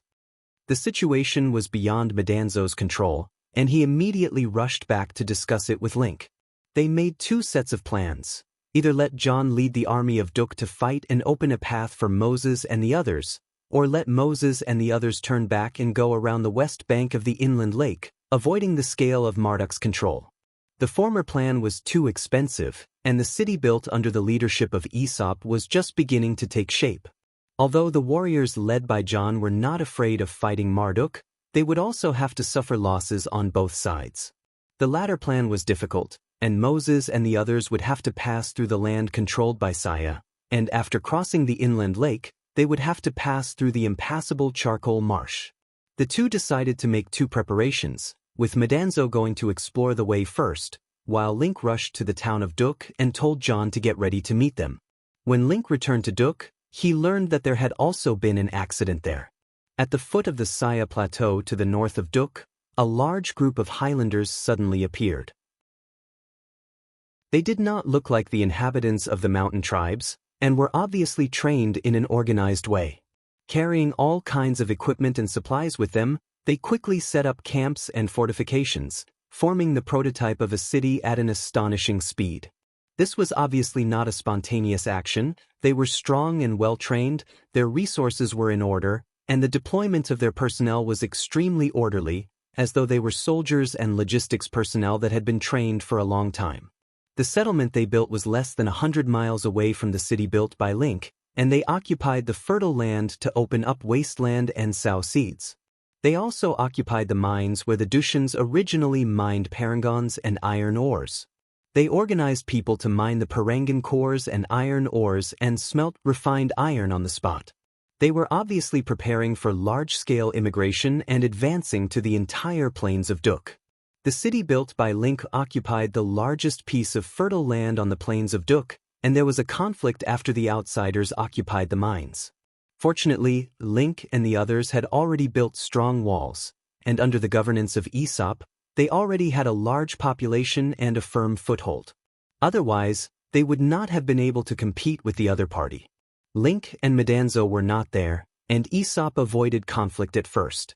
Later, John came with 36 personal guards, using the warrior's might formation trained by Medanzo, and asked the other party to abandon the occupied mines. There were 2 battles, and neither side gained the upper hand. So they began to negotiate.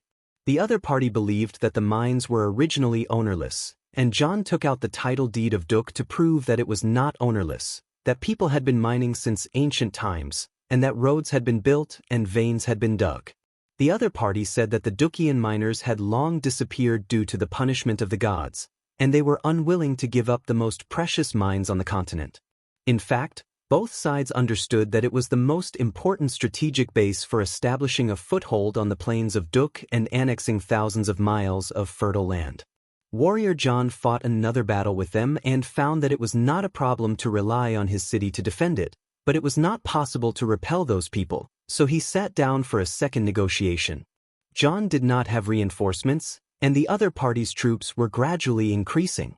They came across the Saya Plateau, and the walls built around the fake settlement were getting stronger and stronger. The first permanent building built was the Shrine of Enril. It was obviously unlucky for John to continue to attack under such circumstances, and Aesop made another suggestion at the right time.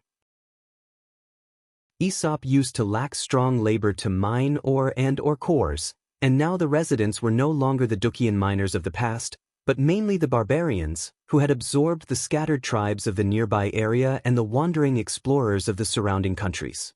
They had to plant land to feed themselves and build a city, and simply could not spare enough strong labor to mine such a large mine.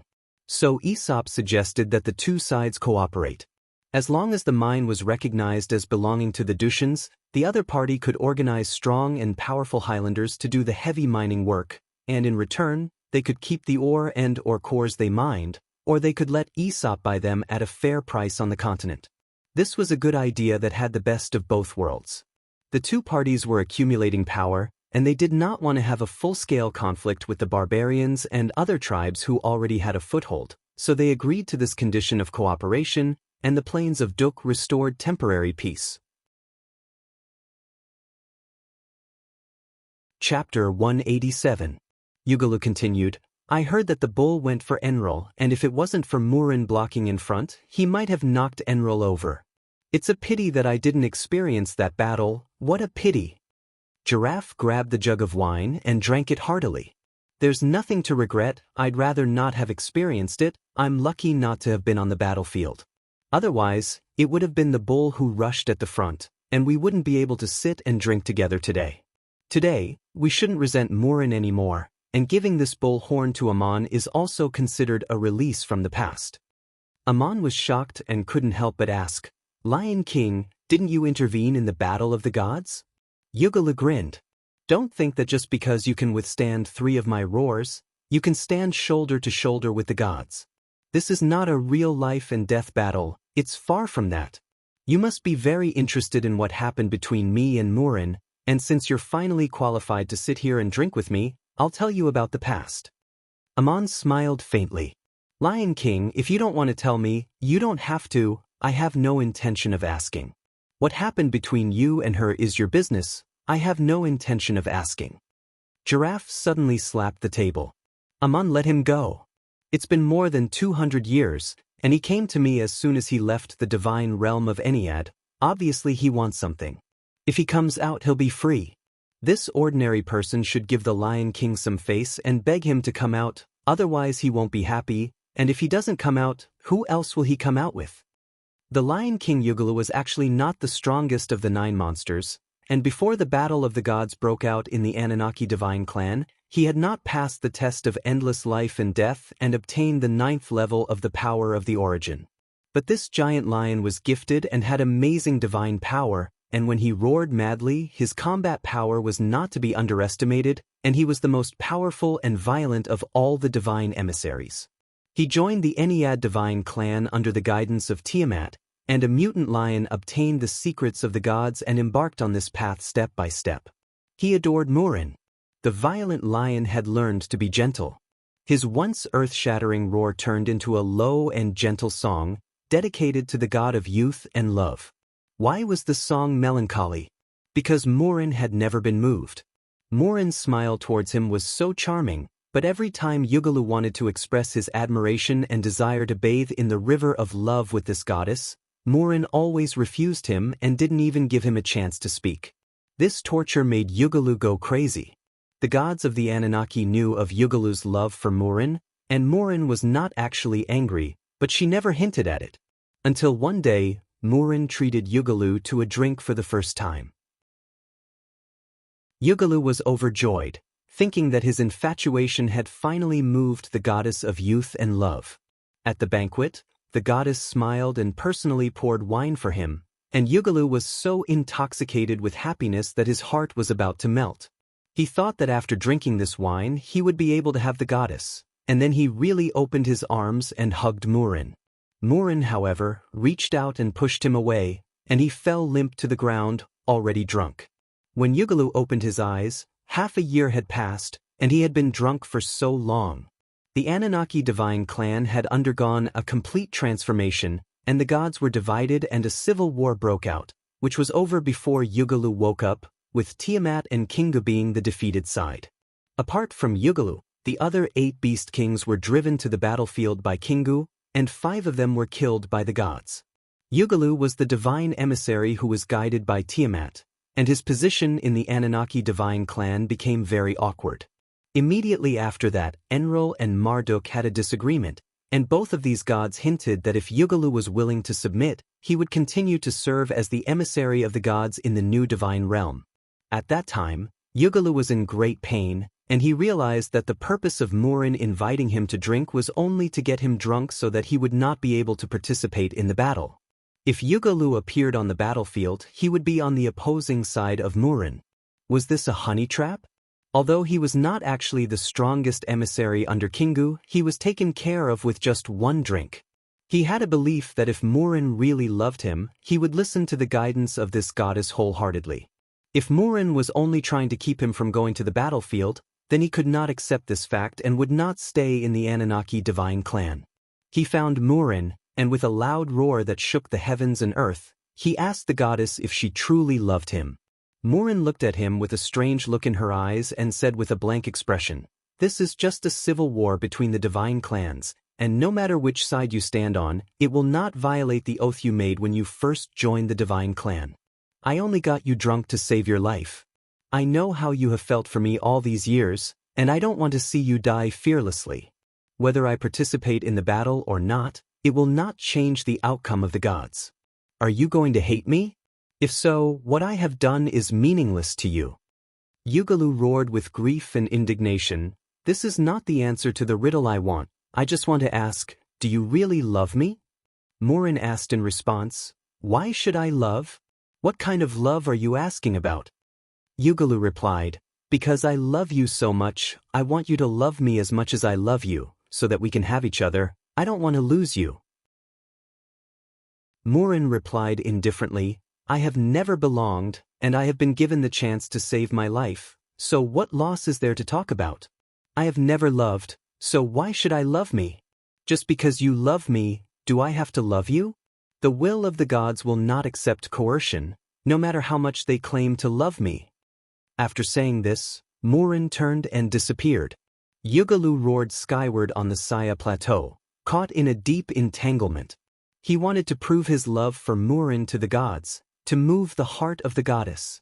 He knelt on the high glacier and called out Murin's name, the bone-chilling cold freezing his body, but Murin did not show up at all to look at him. Under the watchful eyes of the gods, Yugalu offered his most precious tool to the goddess, the claws of the giant lion. The claws that he had cultivated to this day were materials for forging sacred artifacts. They were extremely sharp and could be forged into weapons used by the gods, and he offered them to Murin, the goddess of war of the Anunnaki. Yugalu pulled out his claws one by one, and the pain was heart-wrenching. When he presented these claws in front of the statue of Murin, the goddess finally showed up. What surprised Yun was that Murin was not moved at all. Instead, she coldly asked him to leave. Her eyes were cold as she said, "Don't you think it's ridiculous to hurt yourself to gain the sympathy of a goddess and get the love you want? Not to mention a goddess who transcends eternal life, even sensible ordinary people will stay away from her. You let go of that little bit of selfishness in your heart just to get a tool that doesn't belong to you, to prove to the gods how much you love me. Put away your claws. How can someone who doesn't even cherish himself cherish that so-called love? How can someone who coerces feelings treat feelings kindly? In your heart, do you feel that you have given so much for me, and that I should repay you with love? Think about why you love me. It's not because I love you, but because people are loved only because they are cute. You are pursuing the beauty that belongs only to your own dreams, but in this way. From today onwards, I will never see you again." Yugalu shouted, "Are you going to expel me from the Anunnaki? Then why do you want to keep me alive?" Murin's figure disappeared, and her last voice came, "This is not a play. Although I have passed all kinds of tests to achieve today's results, those tests from beginning to end are not to tell me how much you love me, but to tell and move me endlessly. For a goddess, this is meaningless. Today, you are not even as good as the bull I killed. I will keep this horn as a souvenir, and since you are willing to get hurt, then go wander with your wounds." This was the past between the Lion King and Murin. At this point, Yugalu stopped talking and slowly sipped the wine in his glass, as if recalling the taste of the past. Amon asked in a low voice, "You found me for this story?" Yugalu smiled. "I just thought about it myself. Amon, what do you think? There is a curse of Murin circulating among the people, and the man who fell in love with her experienced hardship in the city. What do you think?" Amon, however, did not answer, but asked in return, when he knelt on the glacier and pulled out his claws, "Did no one advise him?" Yugalu replied, "The goddess's elven servant once advised the goddess. The great lion is so infatuated and so pitiful, please show him a little gentleness," but was reprimanded by the goddess. Amon asked again, "How did the goddess reprimand the elven servant?" The Lion King looked up into the distance and replied, "I heard it too. The goddess reprimanded the servant. If you think he is cute, then love him, but don't come and advise me." This kind of words can be said without any responsibility, only to easily express hypocritical kindness, and the person who really has to face him is me, not him. Amon, what did the elven servant say? The Lion King, the goddess's servant again, he has pulled out all his claws, and if you do not comfort him, I am afraid he will hurt himself even more. And the goddess reprimanded him. If the great lion chooses to hurt himself, then he should bear the consequences of his own choice, and he should not be saved by the gods because of this. At this point, Amon suddenly smiled, looking at the silent smile in the glass of wine. This smile, in the eyes of an ordinary person, seemed somewhat ruthless. The Lion King put down the glass and asked, "Amon, why are you smiling?" Amon said with a smile, "It seems that the gods who truly transcend eternal life transcend not only the form of existence of life, but also the pure heart, and see through the root of things. Doing that in the past would have been useless against a true god. There may be benevolent gods in this world, but there are no soft-hearted gods, and they will not change their will because of the threat of hurting themselves. Murin did not fall in love. This is not a tragedy, but merely playing up her own sadness. The goddess was not hurt." On the side, the Scorpion King suddenly chuckled, and then the Lion King also laughed. The two old friends laughed at each other, and the wine in their glasses trembled. The Scorpion King drank heartily and said, "Yugalu, it seems that you are finally free." Yugalu also laughed. "If I am not free, how can I heal the wounds of my body and mind, and how can I survive the test of endless life and death?" Those three roars just now were an account of my realization and quest. Seeing that Amon told me about this past and gave him the bull horn, I was completely relieved. The Scorpion King put down his glass and said, "What is the plan for the future? Sitting here today is also fate's arrangement, And I have a suggestion, why don't we build our own divine clan? Amon can also become a god of this divine clan, and in the future, this world will be our divine realm. In the duel just now, although these two had lost, the Scorpion King was still a little unreconciled, and actually made such an outrageous suggestion. He also wanted to encourage Amon to build a shrine for him and the Lion King in the plains of Duk, and made an agreement to build his own divine clan. Before Amon could answer, Yugalu suddenly turned his head and looked towards the sea, followed by Giraffe. Amon also looked over and was surprised to see a few people dressed in strange clothes walking towards the beach. They were 5 men and 1 woman. They seemed to have come from the sea and were heading towards the sand dunes in the east. No one had noticed the existence of these people just now, and the Lion King's roar had made them reveal their tracks, but the 3 people sitting at the table were so focused on talking that none of them noticed. Only when those people got closer did the Lion King suddenly notice that there were people, and Amon was the last to see them. When the 3 looked over, the leader of the group said softly, "Hearing the roar of a lion on the way has the true meaning of Samadhi, Vimalakirti. What do you mean?" The speaker had a head full of short, curly hair. His ears drooped down to his shoulders. He had a graceful bearing and a serene expression. He wrapped his body with a piece of cloth that exposed his right shoulder. He walked barefoot on the hot sand. His body was draped in the sunset over the sea, and his back seemed to shine with golden light. The man named Vimalakirti was an elder, dressed in a blue and white robe, and his attire was different from that of the various countries of the Dubhi continent. A sweep of detection magic found that he was spotless and untainted. Vimalakirti replied, 3 roars, feeling and seeing, not feeling and seeing, not feeling and seeing, knowing and knowing are all impermanent. Hearing the sound of dust and being annoyed is the seed of wisdom and the beginning of a vow. These people were not speaking the language of the Dubhi continent, and Amon had never heard it before, but he naturally had a feeling that he could understand the meaning they were expressing, seemingly right but actually not completely clear, like an extremely brilliant message magic that transmitted directly in the soul. Yugalu stood up and asked, "Who are you, and why are you suddenly appearing here?" The leader replied, "Those who walk the path come from where they come, go where they go, observe the appearance of all living beings, and have just revealed themselves because of the 3 lion roars. My name is Amateus, and these are Vimalakirti, Methriajo, Manjushri, Great Sarok Siddhagarba, and Vincent Boss." Amon looked at these people curiously. Except for Vincent Boss, the clothes and appearances of the first 5 were not quite the same as those of the inhabitants of the various countries of the Dubhi continent, as if they were from the Far East, and Vincent Boss, who was walking at the back, had a shaved head. Amon could see that Vincent Boss was an ordinary person, but as for the other 5, he could not see any secrets with his eyesight, and his detection magic just now did not detect any traces of them. It turned out that they were just passing by and happened to walk here, and their figures were revealed because of Yugalu's lion roar. After answering Yugalu's question, they talked as they walked. The woman named Manjushri had a graceful figure, a beautiful face, and was quiet and stern. She looked at Yugalu and asked, "The lion roar is like thunder, getting rid of the inverted delusion, proving the endless cycle of life, and observing the appearance of all living beings.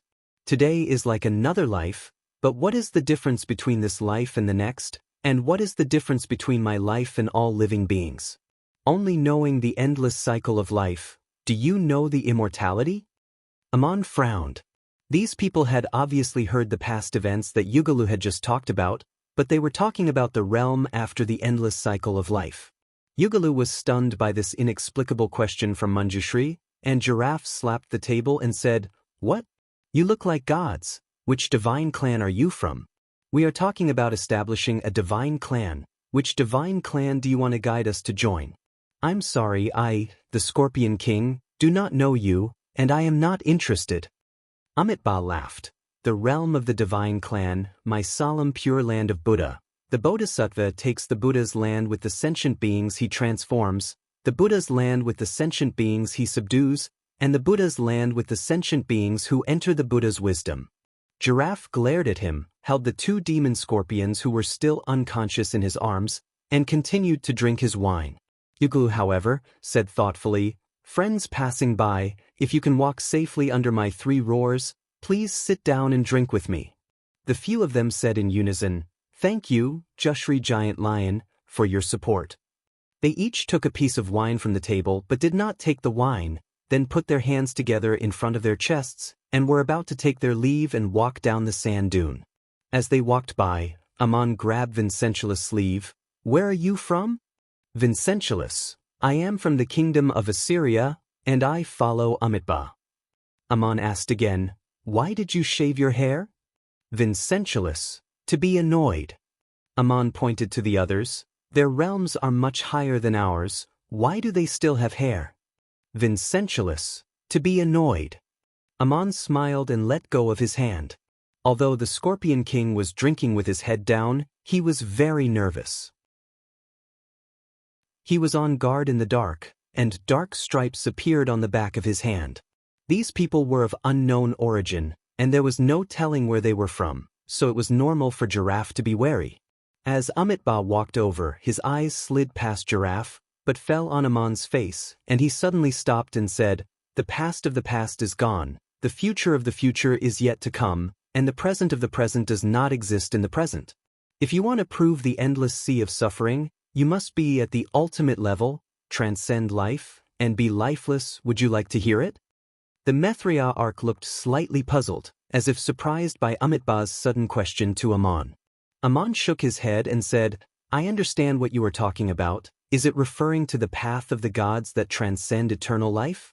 But I want to prove it myself. I don't want to accept the guidance of the so-called divine clan." Amitabha did not say anything more, turned and left, and Vimalakirti hesitated to speak, following Amitabha. Amitabha walked down the sand dune and said to Great Sorrow Ksitigarbha, "You have seen the underworld of Osiris, and you want to go to the underworld of Kela. Have you gained anything?" Great Sorrow Ksitigarbha replied, "I have gained something, but it is not what I want to prove. This is a good deed, and the good deeds are shared by all living beings." Chapter 188. Manjushri looked back and smiled, her charm indescribable, and said, "If the information illusion cast by magic is like this, the things of the world are like birds in the sky, like people are annoyed, like one has woken up from a dream. Now that one has escaped from the sea of bitterness, one should seek to establish one's own everything. If one wishes to seek the Tao, why not come with me?" Yugalu put down his wineglass and strode down the sand dune. Those people walked leisurely, but Yugalu could not catch up. Then with a roar, he turned into a lion and sprinted forward, soon disappearing into the horizon. The Scorpion King put down the ice and fire scorpions, turned around and shouted, "Lion King, you have escaped from the Ennead. Where are you going with these people? We haven't finished talking yet." The sound of sprinkling water echoed in the desert, but Yugalu had already disappeared. Sprinkling water scolded in the direction where he had disappeared. "This lion's temper hasn't changed, still so easily moved and stubborn. He had just escaped from the Ennead, but who knows where he was abducted by some god."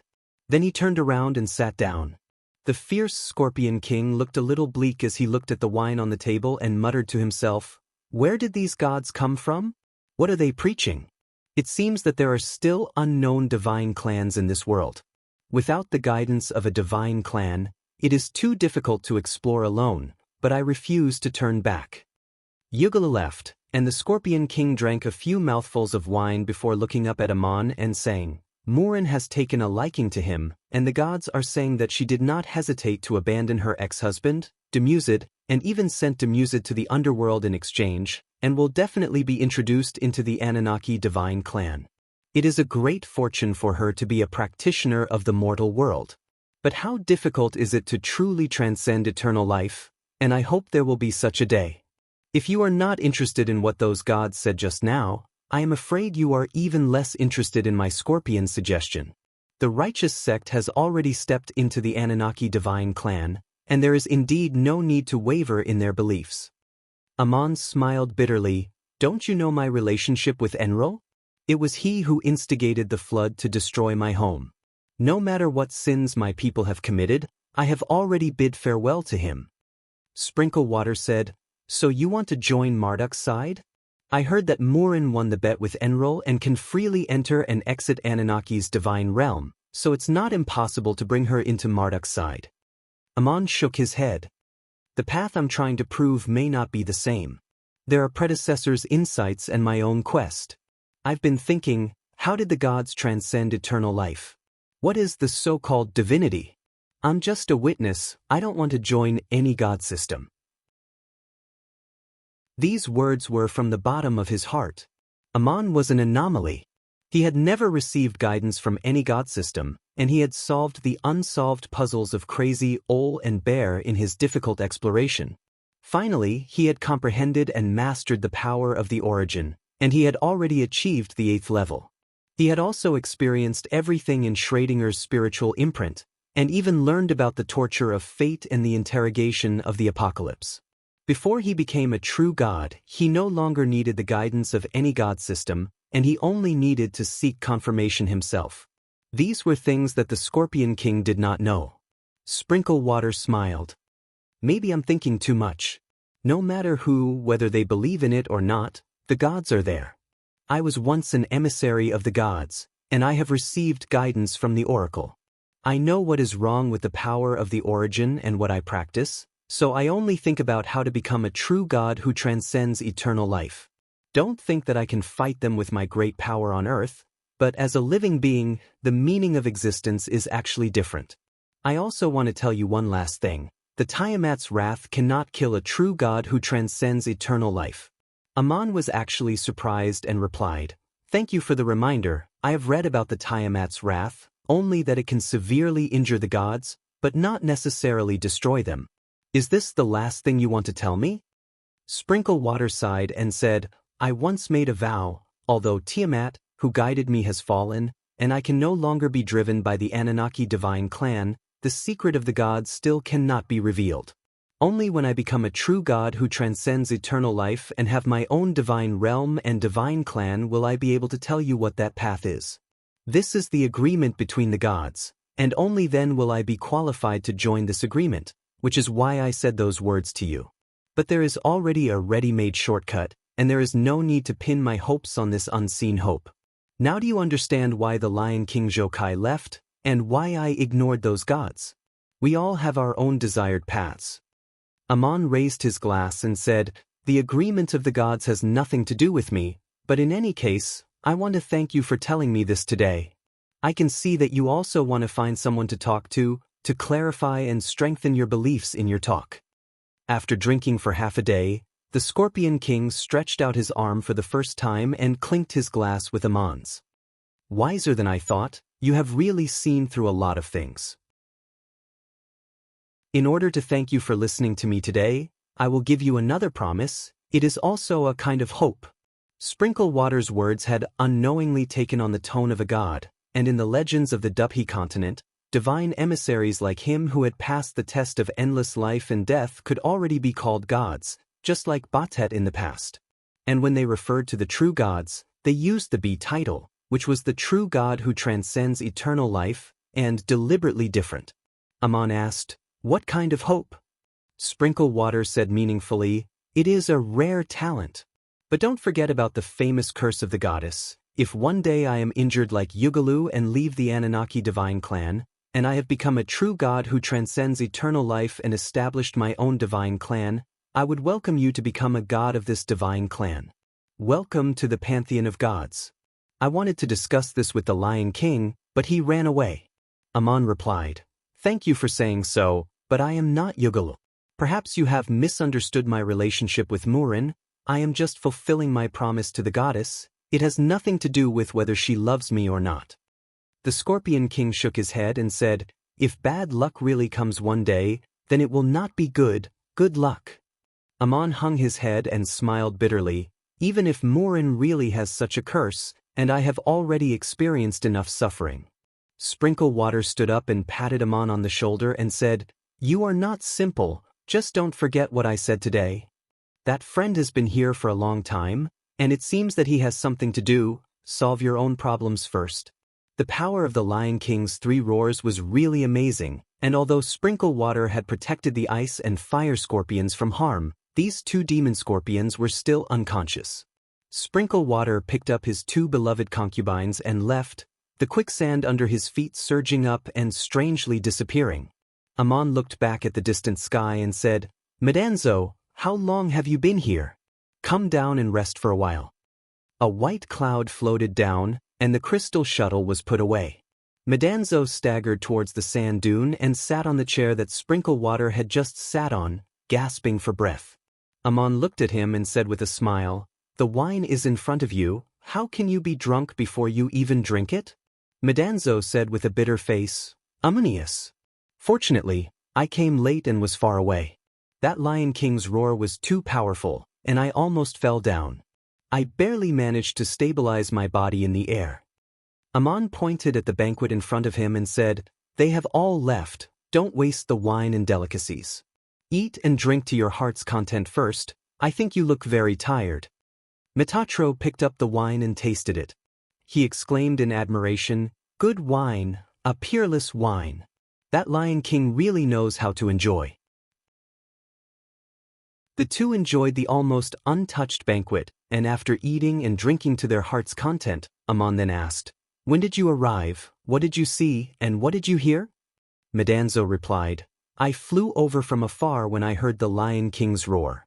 Later, that group of strange fellows passed by, and I heard their conversation. Poor they.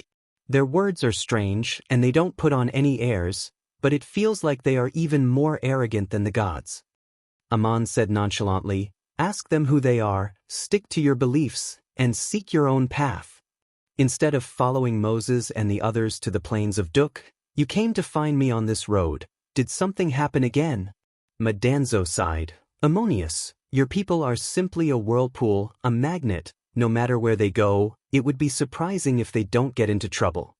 After Moses and the others left the border of Igut, they crossed the Saya Desert and entered the plains of Duk along the east bank of the inland lake, which should be the safest route. Because the west bank of the inland lake was the trade route between Igut and Hittite, there were now towns, farms, and garrison checkpoints, and the place where Amon was about to fight Celia was also in this area. Further ahead into the plains of Duk, there was also a large swamp, which was difficult to pass through. Moses and the others crossed from the east bank of the inland lake, which was close to the Euphrates River Valley. Although the road was very rugged, after crossing the mountains, they could directly reach the plains. The plains of Duk had attracted explorers from surrounding countries, but it was difficult to see a place where people gathered in such a large wilderness, at least a year ago. But when Moses led his people over the mountains on the shore of the lake, they appeared in the valley leading to the plains. However, in front of him was a newly constructed city, or perhaps it was a city that was only half constructed. This was a resting place and trading market for explorers and warriors who killed monsters, and Moses and the others could have rested here and bought supplies before untying the ropes, but they were unexpectedly stopped by the army sent by this city-state.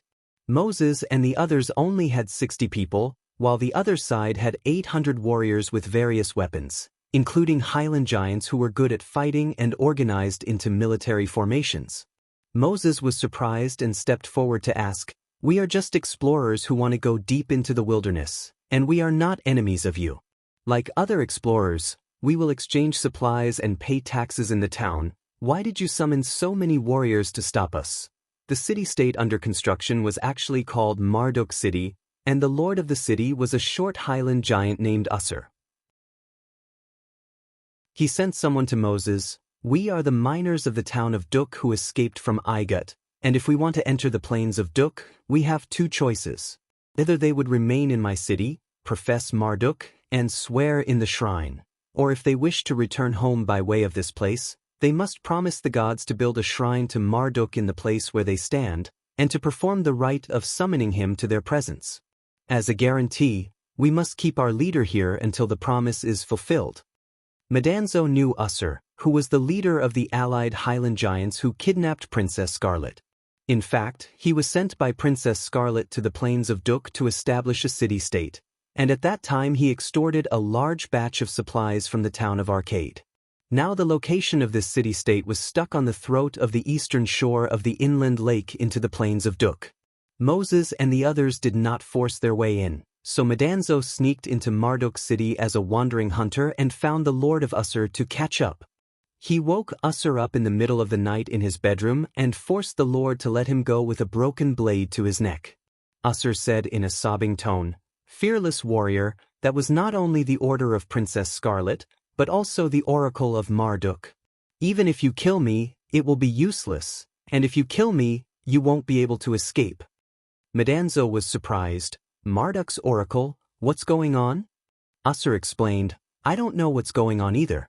I built this city-state and became the lord and chief priest here, gaining the support of Princess Scarlet and the kingdom of Babylon. After the shrine was defeated, I led several priests to perform the ceremony, and that night Marduk spoke in my soul. The god told me that the miners of the town of Duk were going to pass through here, and that they had to promise not to build statues for any gods except Marduk, otherwise they would not be allowed to pass." The situation was beyond Madanzo's control, and he immediately rushed back to discuss it with Link. They made two sets of plans: either let John lead the army of Duk to fight and open a path for Moses and the others, or let Moses and the others turn back and go around the west bank of the inland lake, avoiding the scale of Marduk's control.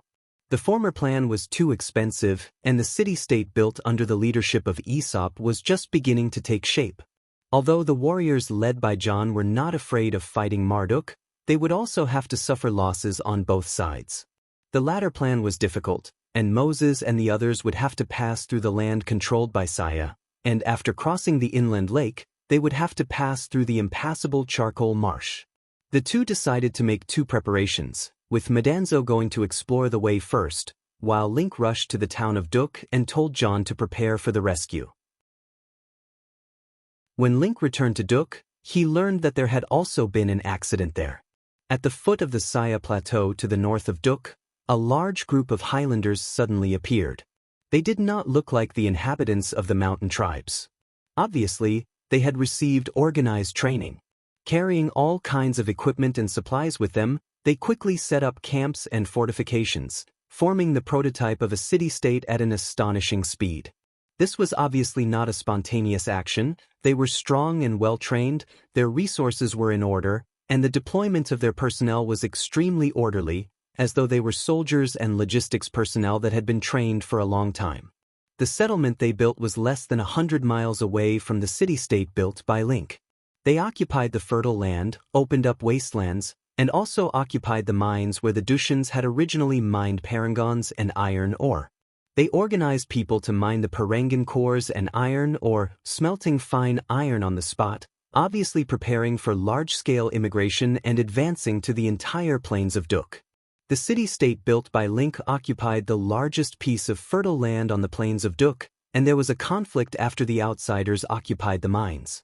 Fortunately, Link and the others had already built strong walls, and under the governance of Aesop, they already had a large population and a firm foothold. Otherwise, they would not have been able to compete with the other party. Link and Madanzo were not there, and Aesop avoided conflict at first. Later, John came with 36 personal guards, using the battle formation of the warriors trained by Madanzo, and asked the other party to abandon the occupied mines. There were two battles, and neither side gained the upper hand. So they began to negotiate.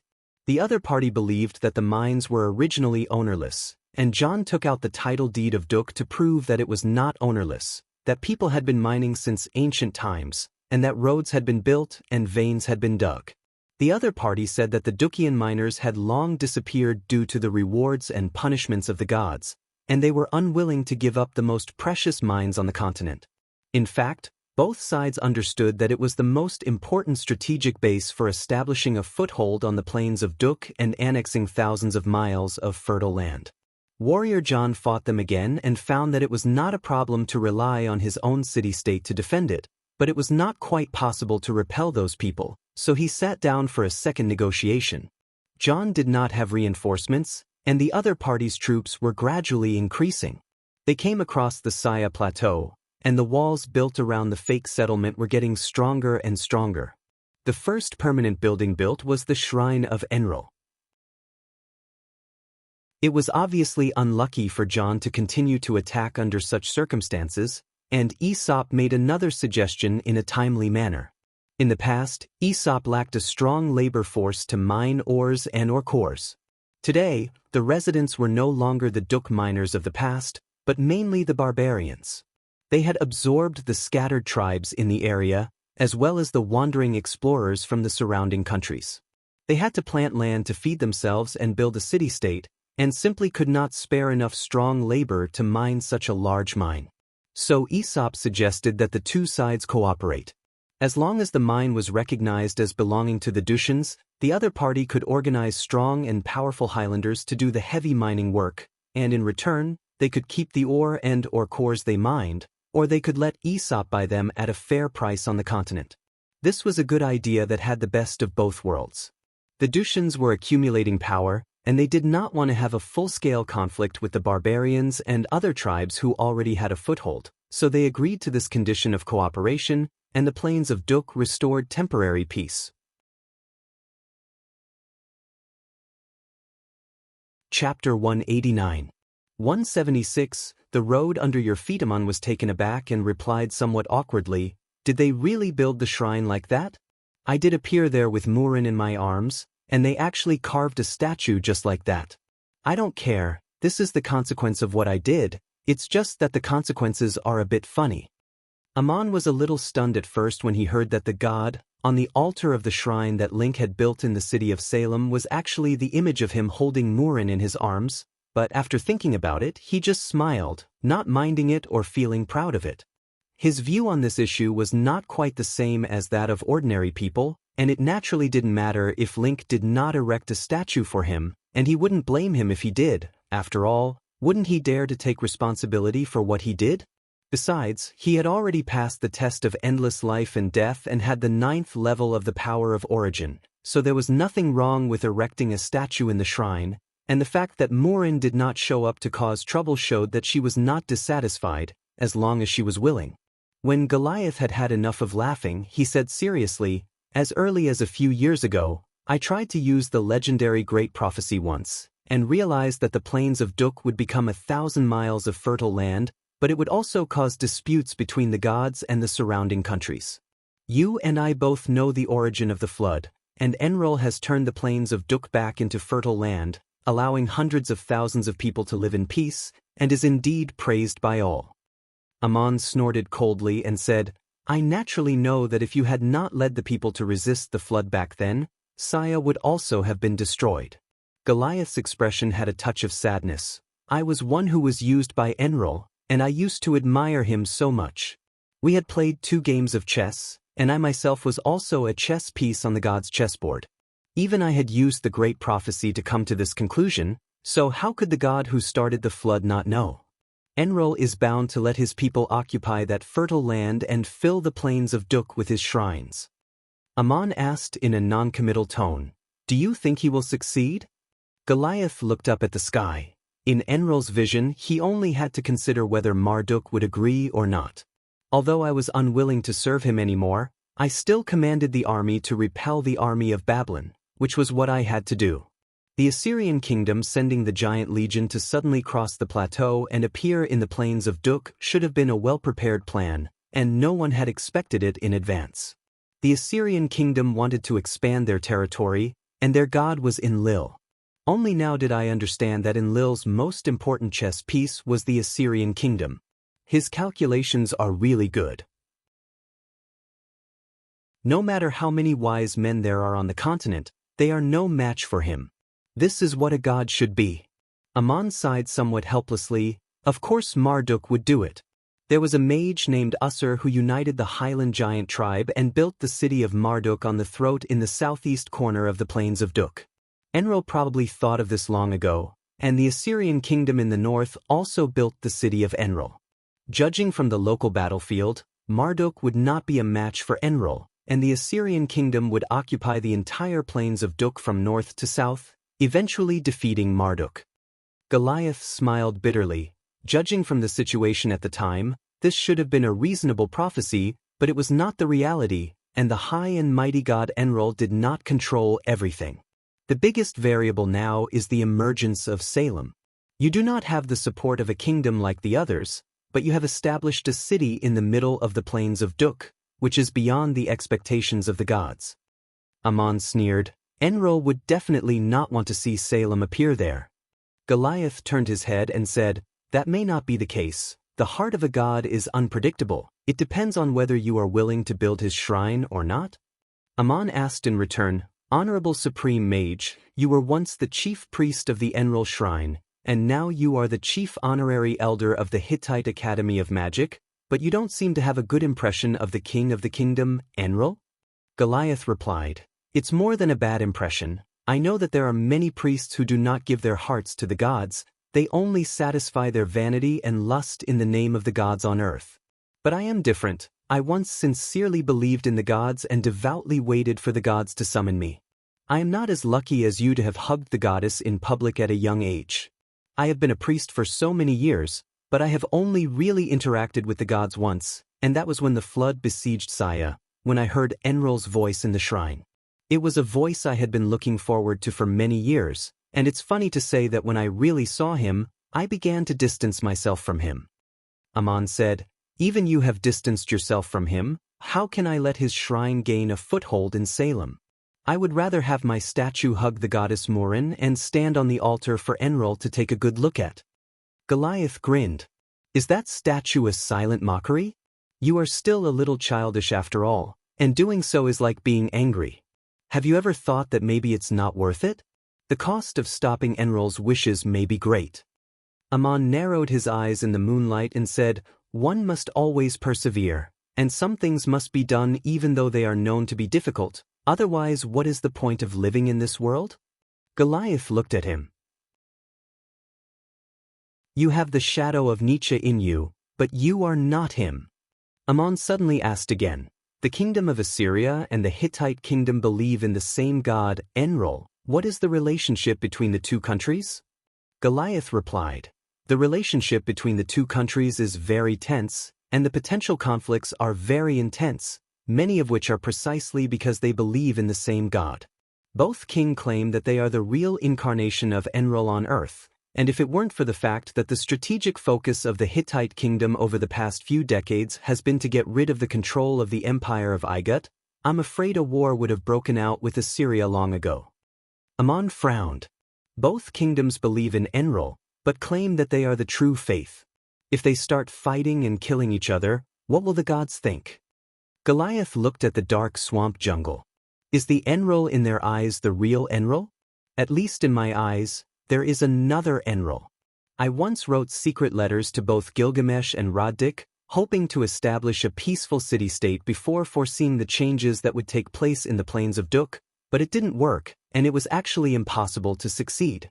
Now you have done more than I have, and have established the city of Salem, but it has become the center of the conflict.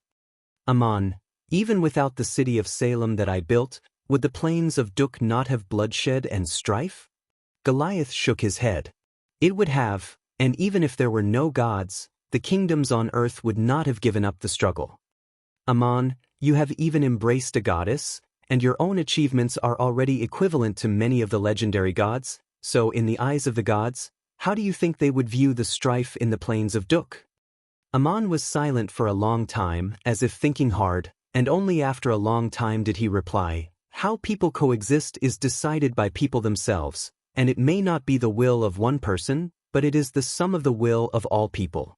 If all people are seen as one person, then the strife in the world is the inner conflict of this person, the struggle and entanglement of countless selves, just as people often have all kinds of contradictions in their hearts, and will feel all kinds of depression. This may be a realm that only the gods have, and I can only describe it and not prove it, because after all, I am not a god yet." Goliath nodded and said, "We are just talking about it. If it is really possible to transcend all this in training, perhaps many gods cannot do it. Ammon, I am willing to help the city of Salem against the invasion of the kingdom of Assyria, but I also need your help. Ammon, if you have something to say, just say it. There is no need to mention help." Goliath, "I will send my student Raphael to follow you and help you open the way in the swamp. It will also be a kind of experience for him." Ammon, "As long as he does not find it difficult and dangerous, then he can follow me to open the way." From beginning to end, Goliath did not open his mouth to ask Ammon what was the source of power that the gods had mastered. This made Ammon deeply admire Goliath. It seemed that there were almost no unexpected disturbances in this world that could shake Goliath's heart. Goliath had his own beliefs and path, and the so-called love was not just about status and wealth in the world. A large number of people recruited by Saya arrived at the eastern shore of the inland lake, at the southern end of the charcoal marsh. Ammon had already left, but a path had appeared in the swamp, winding around areas that were difficult to pass through, cutting away thorns to fill in the low-lying areas, and extending into the depths of the swamp, just wide enough for two people to walk side by side. There was no need for maps, no need for people to explore the way. People laid the roadbed with gravel and dry soil, uprooted the bushes and thorns on both sides, and filled in the swamp. Using the trees cut on the spot as fire, the soil on the road was baked into a half-dry state, and continued to push forward, building a solid road that could allow two carriages to walk side by side. Not to mention how the people were rushing to build the road, Ammon was moving forward in the depths of the charcoal marsh, standing on the shoulder of the king ironback, El March. El Mar's huge body was more than 10 feet long, and compared to the average ironback, its body was relatively thin, and the place its belly swam through was just the width of two people. No matter what the terrain ahead, the big ironback crawled past, leaving a path behind it. Looking ahead, Ammon was holding a very special staff or weapon, which was Humbaba's tusk. He stood on the back of the king ironback and gently waved the tusk, like a warrior's scimitar or long sword. A faint golden light swept past, and the strange rocks in the way were turned to dust. When it encountered a low-lying area, a strange power surged, and the soil in the distance rolled up to fill in a passage. El Mar waved its front claws from time to time as it moved forward, the sharp shadows of its claws turning into cold glints, uprooting the bushes and throwing them to the sides, and its long tail constantly fell from the air, slapping the road behind it. Raphael walked behind with his staff in hand, and the impassable charcoal marsh was now a passable path under his feet. Raphael volunteered to follow Ammon to clear the way. He also wanted to see how this legendary figure of the continent would create another miracle, but at first he didn't find anything strange. The sword light emitted by Ammon's tusk was the martial technique of a 9th-level supreme warrior, and the mud that surged up to fill in the swamps and depressions encountered along the way was the simplest low-level earth elemental magic, which almost every supreme warrior who had undergone the second awakening of power could do. Ammon's power was nothing more than extraordinary, and for him, these were just ordinary means. But as a day passed, Raphael began to feel surprised, and as the second day passed, this surprise turned into shock, and by the third day, this shock finally turned into deep admiration. What Ming did seemed simple at the beginning, but in the end, it became the most complicated thing. Uprooting bushes, smashing Lewin stones, filling in the swamps, these were not magical, ordinary people could do it, the only difference was the speed of the means. But the Supreme General, the 9th-level Supreme Warrior, and the top powerhouse of the continent were doing such trivial things. Once he started, he didn't stop. For several days and nights, not to mention rest, even the speed of his advance did not change. Some areas were very complicated and difficult to clear, while some areas were relatively easier, but Ammon commanded El Mar to move forward at the same speed, neither too fast nor too slow. This was not fighting on the battlefield, where there was neither the enemy's pressure nor the soldiers' shouts of encouragement. It was so lonely and boring in the endless jungle swamps. Endless repetition of the simplest of tasks, but using a power that could shake the entire continent, was almost unbearably dull. Raphael had never seen anyone in such a boring situation who could do such a boring job so calmly without getting tired of it, as if they would never stop. Another 3 days passed, and Ammon didn't even say a word. Raphael couldn't describe his feelings.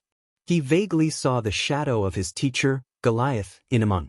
When the flood besieged Saya, Goliath also walked around the city silently for many days, holding a staff in his hand to preside over the defensive formation and constantly operating magic to strengthen the city walls to block the flood. When the flood receded, he could barely stand. But Meng's situation was different from Golier's back then. There was no sense of crisis, Nor was there anyone's eagerness. There wasn't even a need. He was doing it on his own in the uninhabited swamp. The road stretched on, winding for an unknown length. The gloomy charcoal forest seemed to be an abyss with no hope. Amon continuously used martial arts and magic, and his endurance and concentration were beyond the reach of ordinary supreme warriors. Raphael didn't stay idle behind. Since he volunteered to help, Goliath also sent him. Before setting off, Amon gave Raphael a task: to deal with any accidents that might appear at any time in the swamps. Amon concentrated on opening the road and didn't want to be disturbed. Now that there were many monsters in the charcoal swamp, if they launched a surprise attack, Raphael would deal with it. Ordinary beasts would have been frightened away when they heard the noise, but some of the more aggressive monsters would occasionally attack, but Raphael would easily deal with them. The most troublesome monsters along the way were the giant water demons that lived here. Some of them were thicker than the mouth of a bowl, and would become fierce after being disturbed. This kind of giant water demon could swallow an adult, and its powerful body could entangle a strong bull to death. It was very difficult to find them lurking in the swamp, and it could catch people off guard when it suddenly sprang up. Raphael had to use detection magic at all times. In 6 days, he encountered more than a dozen fierce giant water demons. Although they couldn't be a match for a supreme mage, following them for 6 days and 6 nights in a row made Raphael tired. Seeing that Amon had no intention of stopping, the young supreme mage finally spoke. "Supreme General, I suggest you take a break. You can only last long with tension and relaxation. It's more efficient than exhausting all your strength at once." Amon smiled and said, "You're right, that's why I haven't been doing my best. Although the current speed is much slower than opening the road at full strength, in terms of continuous effect, it's the highest efficiency." Raphael exclaimed, "Supreme General, you've exceeded my expectations. You're not only powerful in terms of strength. Although you haven't done your best, I'm worried that Elmar can't take it." Amon, Elmar is a mutant Ironback king. It's innately powerful and incomparable to humans. Raphael still advised, "That depends on who it's compared to. It can't be compared to you, Supreme General. At this speed, it's impossible for it to persevere until the road is completely opened." Amon said without turning his head, "Your judgment is correct. I didn't intend to let Elmar help me open all the roads. My plan was to walk at the same speed to the other side in 1 month. Elmar would collapse from exhaustion when I was halfway there. I just wanted to be exhausted, to have a good experience, and to take this opportunity to let it experience a kind of test." Raphael, if Elmar is exhausted and unable to move forward, it will be very dangerous to stay in the charcoal marsh. Amon smiled again, "That's why I promised Goliath to bring you here. With the protection of a supreme mage like you, Elmar should have no problem recuperating and recovering in the swamp. You stay in the swamp to protect it, I'll continue to open the road alone." Raphael was stunned. "So your plan is to open the back of the road by yourself, and only let me and Elmar help the front half?" Amon said meaningfully, No. This road is one in my eyes, there's no such thing as half or the other. You're helping me open the whole road." "Supreme Mage, leaving you in the middle of the charcoal marsh just to protect an Ironback, isn't that an insult to your noble status?" Raphael hurriedly explained, "No, if this is the help you need, I'd be happy to." Amon looked down at Elmar, who was still struggling to open the way, and for some reason, suddenly changed his mind. He turned back and said, "Then let's rest for a day, you're tired? We'll open the road at this speed, walk for 6 days and rest for 1 day, and we should be able to reach the other end in a month." Raphael said, "I can still hold on." Amon smiled, "You're really tired, Elmar has already reminded me, we'll rest for a day."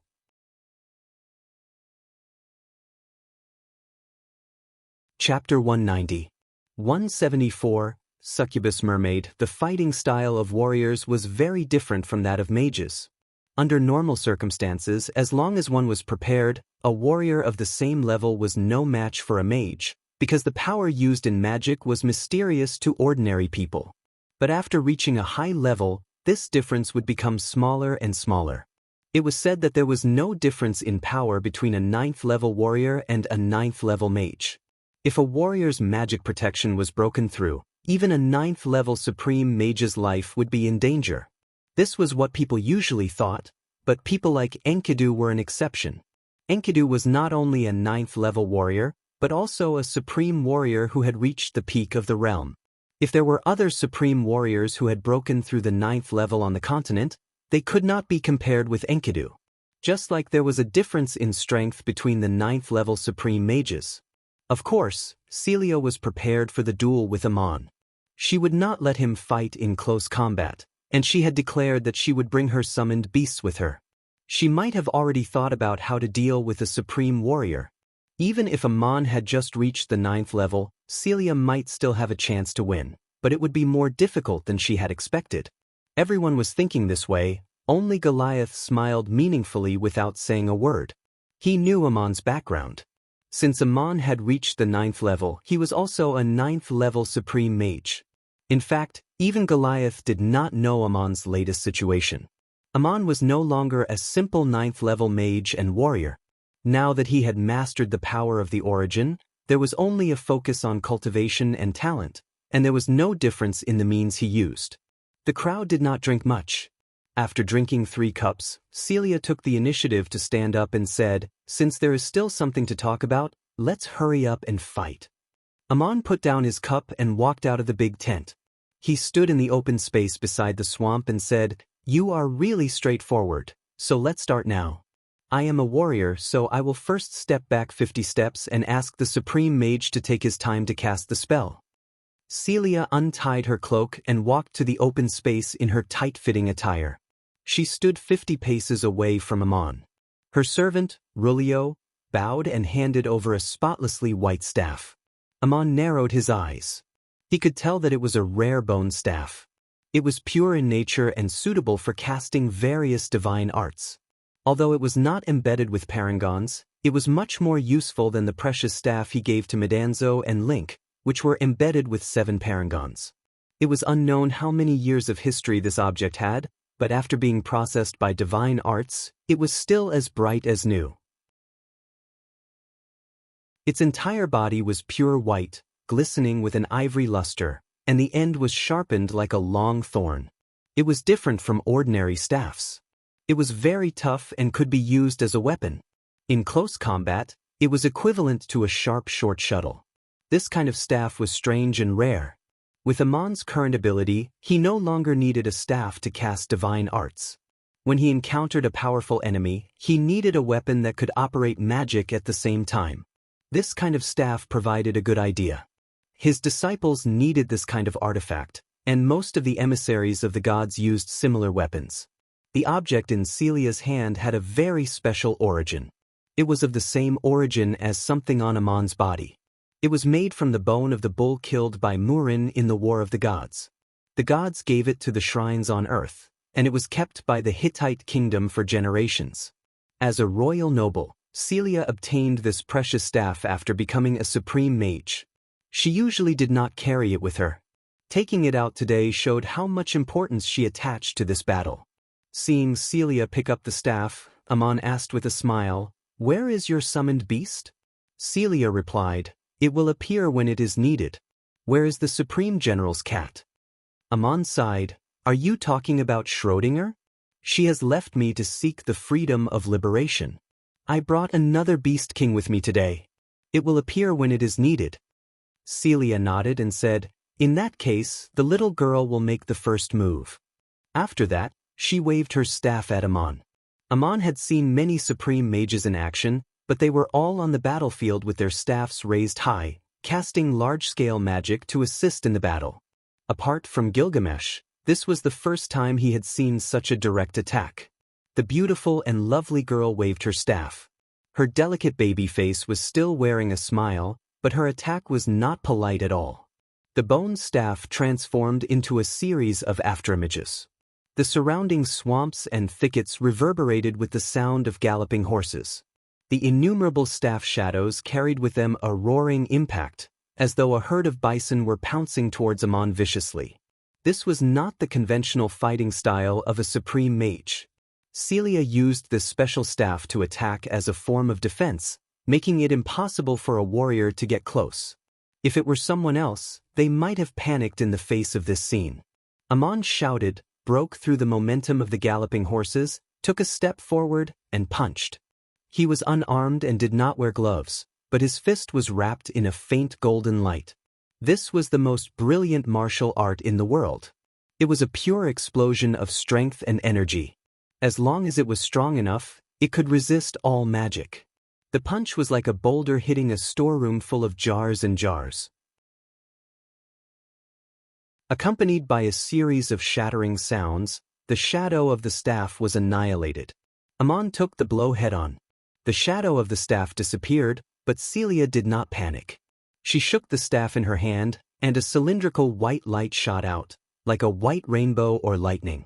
It was the sharpest attack among the shadow of the staff, and at this moment, it had already reached Amon. Amon did not retreat, but instead moved forward. He punched the white light with his left hand. The white pillar of light exploded with smoke. It was the scattered energy that had been condensed and turned into rays of light. Although she was 50 steps away, Celia was shaken back 2 steps with a muffled groan. She raised her staff and struck down while retreating. Light and shadow condensed above Amon's head, and suddenly a huge shadow of a bone staff appeared and smashed down. Amon snorted. "Good move." He leapt up and punched out. Before the shadow of the gigantic bone staff could solidify, it was smashed into pieces, and the shadow gradually dissipated. With a loud thud, Amon landed firmly on the ground. At the moment when Amon landed, Celia waved her staff horizontally, and there was another sharp whistle.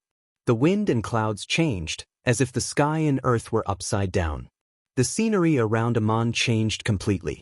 The solid ground under his feet instantly turned into a swamp, squirming and spinning as if he was about to sink. This was the most brilliant earth elemental sand surge. It also had information illusions, turning the soil into a semi-liquefied state. For a warrior, this was the most deadly attack, making it impossible for him to exert any strength. Amon, however, did not fall into it. Supreme warriors could also practice auxiliary magic. He took a step forward, and the quicksand-like ground caved in, as if a membrane had been stretched out, just in time to support his steps. This was spatial magic, which could gather energy with very weak support. It could not be used directly for attack, but it could be used to assist in battle. It was not very profound, but it was used quite skillfully. Celia reacted quickly. Seeing that Amon did not sink into the quicksand-like swamp, she raised her staff. Golden divine runes appeared on the surface of the crystal bone staff, and the light burst out to cover her figure. Rulio, who was standing beside her and watching the battle, also disappeared in the light. Then Ah Ming's eyes widened, and all he saw was a black ocean. The swamp and the black soil had turned into a surging state, and the real surging was mixed with illusory images. The sound of waves beating on the shore came from all directions, and there was no end to it as far as the eye could see. On the distant horizon stood a person. He had a human head and a fish body, and his tail swam in the liquid. He straightened his upper body and played a piccolo. What came from the piccolo was not the sound of a flute, but an ancient ballad. In the turbulent and dangerous boundless black ocean, the song seemed so beautiful.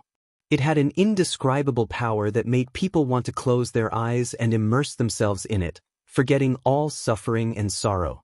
This was an attack that attacked the soul, and it could make people's consciousness fall into a trance and fall into a deep sleep.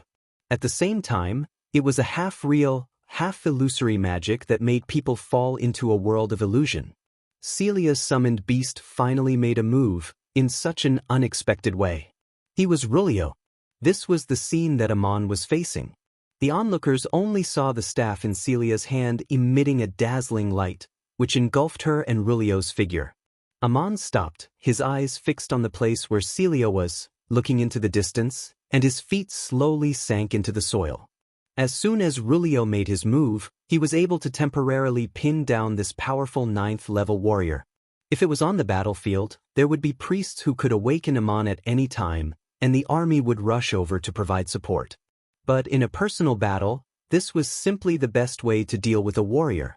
Celia naturally would not miss such an excellent opportunity to win. Several translucent flying ropes appeared from the light. These were air elemental magic that gathered out of thin air. They curled towards Amon's body and were about to tie him up tightly. A dull roar came from under the flowing soil, and a giant golden tail with dark brown spots suddenly broke out of the soil. This tail was very long. It came out from Amon's back and curled down in midair, scattering the flying ropes. Then, the soil began to surge, and a huge mutated ironback beast came out. Amon's figure was also rising, and he was standing on the back of this ironback beast. The onlookers were shocked. It turned out that Amon's summoned beast was actually a mutated ironback king, and it had long been lurking under Amon's feet. Except for Goliath, no one else had discovered it beforehand. Celia, who was in the midst of battle, was even more shocked. Ironbacks were animals that lived in swamps, and such a huge mutated ironback king had appeared under Amon's feet. The effect of her magic would be greatly reduced. Hidden in the glaring light, Celia pressed her staff down. The semi-flowing soil around the ironback king suddenly became incomparably solid, as if it had instantly condensed into layers of rocks, firmly imprisoning it in place. Elmar twisted its body and struggled with all its might. The rock layers on the surface formed by earth elemental magic were cracking, constantly breaking and reforming. The staff in Celia's hand was trembling slightly. This ironback king had great strength and was naturally proficient in earth elemental magic. Although Celia had tried her best, she could only barely suppress Elmar from breaking out of the ground and had no time to launch any other attacks. It was also the first time that Elmar had suffered such a setback. It had the ability to run amok in the charcoal marsh, and all the monsters it had encountered were no match for it. Today, before it could show its ability, it was held down by a supreme mage in the air and could not break out of the ground no matter how hard it struggled. At the same time, Amon and Rulio were engaged in another strange battle. A rock-hard back had appeared under Amon's feet. It was Elmar's back that arched out of the ground, but it had turned into a boat in the dark ocean. The boat had no sails or oars, and it was sailing forward in the dark ocean. The LNG was like a sticky noodle soup, and the further it went, the stronger the resistance. As the song drew nearer, it became clearer and clearer. Ripples spread out, carrying with it the power of rejection, pushing one's body outwards. However, the song had a mysterious alluring power, attracting one's soul to fly towards it. It was an illusion of the separation of the soul and the body. Once the soul lost control and fell into the song, the body would also lose control. Amon raised his arm, and it seemed to have become much heavier than usual. The joints of his whole body were sore and numb in the song, but the feeling was so comfortable that it made one lazy and unwilling to move. Amon pointed to the man playing the flute in the distance and said, "Rulio, I have even withstood the roar of the Lion King. Although your song is magical, it cannot shake my heart. This is your talent, isn't it? Not only can it be used to attack, but it is also a very good means of healing, allowing people to forget pain." Back then, there were 9 kinds of powerful monsters in the Anunnaki divine clan. What is your relationship with the mermaid among them? Rulio was taken aback, and he looked up and replied, "How do you know this legend? The Mermaid King was also a member of my clan in ancient times. My people built their homes in the sea, and I was an explorer who came to the continent." So that was how it was. Back then, among the 9 kinds of monsters, the Mermaid King was a kind of sea monster. After gaining wisdom and cultivation, he came to the continent and became a divine emissary under the guidance of the Anunnaki divine clan. After the War of the Gods, the Mermaid King disappeared, and this Rulio was also a member of the sea monster clan. Like the Mermaid King, he came to the continent to cultivate. Perhaps in order to obtain various books and help from the mortal world, he became a summoned beast of a supreme mage. Amon laughed. "Your talent is indeed extraordinary. Your strength is even greater than Celia's, but you still have to learn how to master and use it. Unfortunately, you are still no match for me." Amon had already crossed the strange Black Sea and rushed to Rulio, although in the eyes of the onlookers, he was standing there without moving or speaking.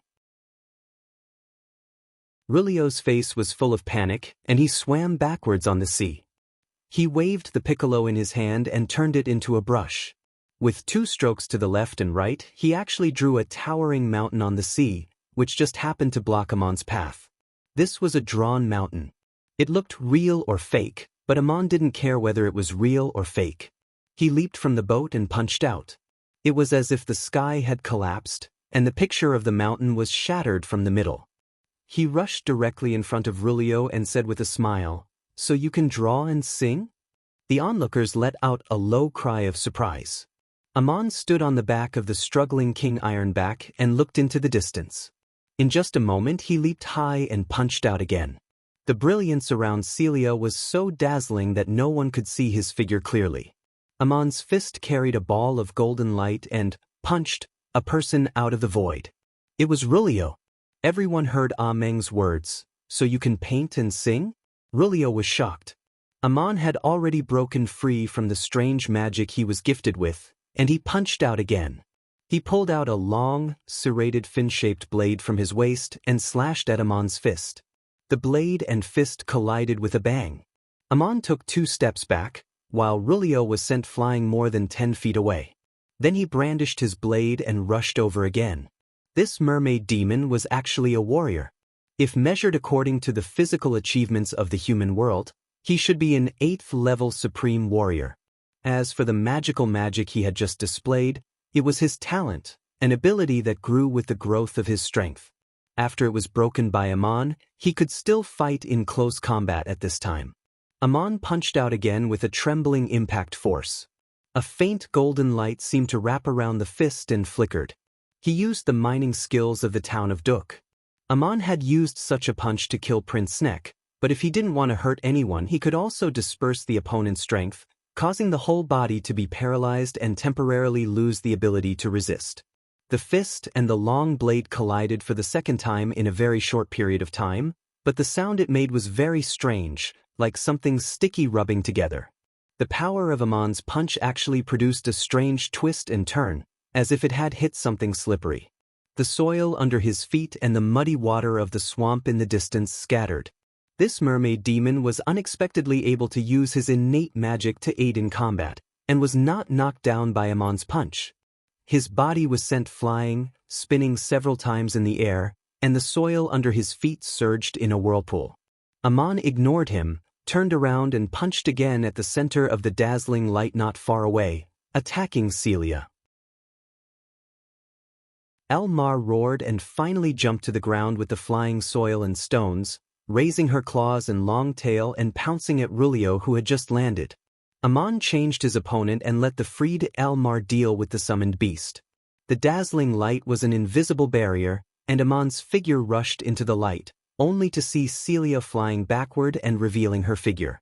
She waved her staff forward as she retreated, and the light suddenly shrank into a transparent light and shadow, firmly imprisoning Amon within it.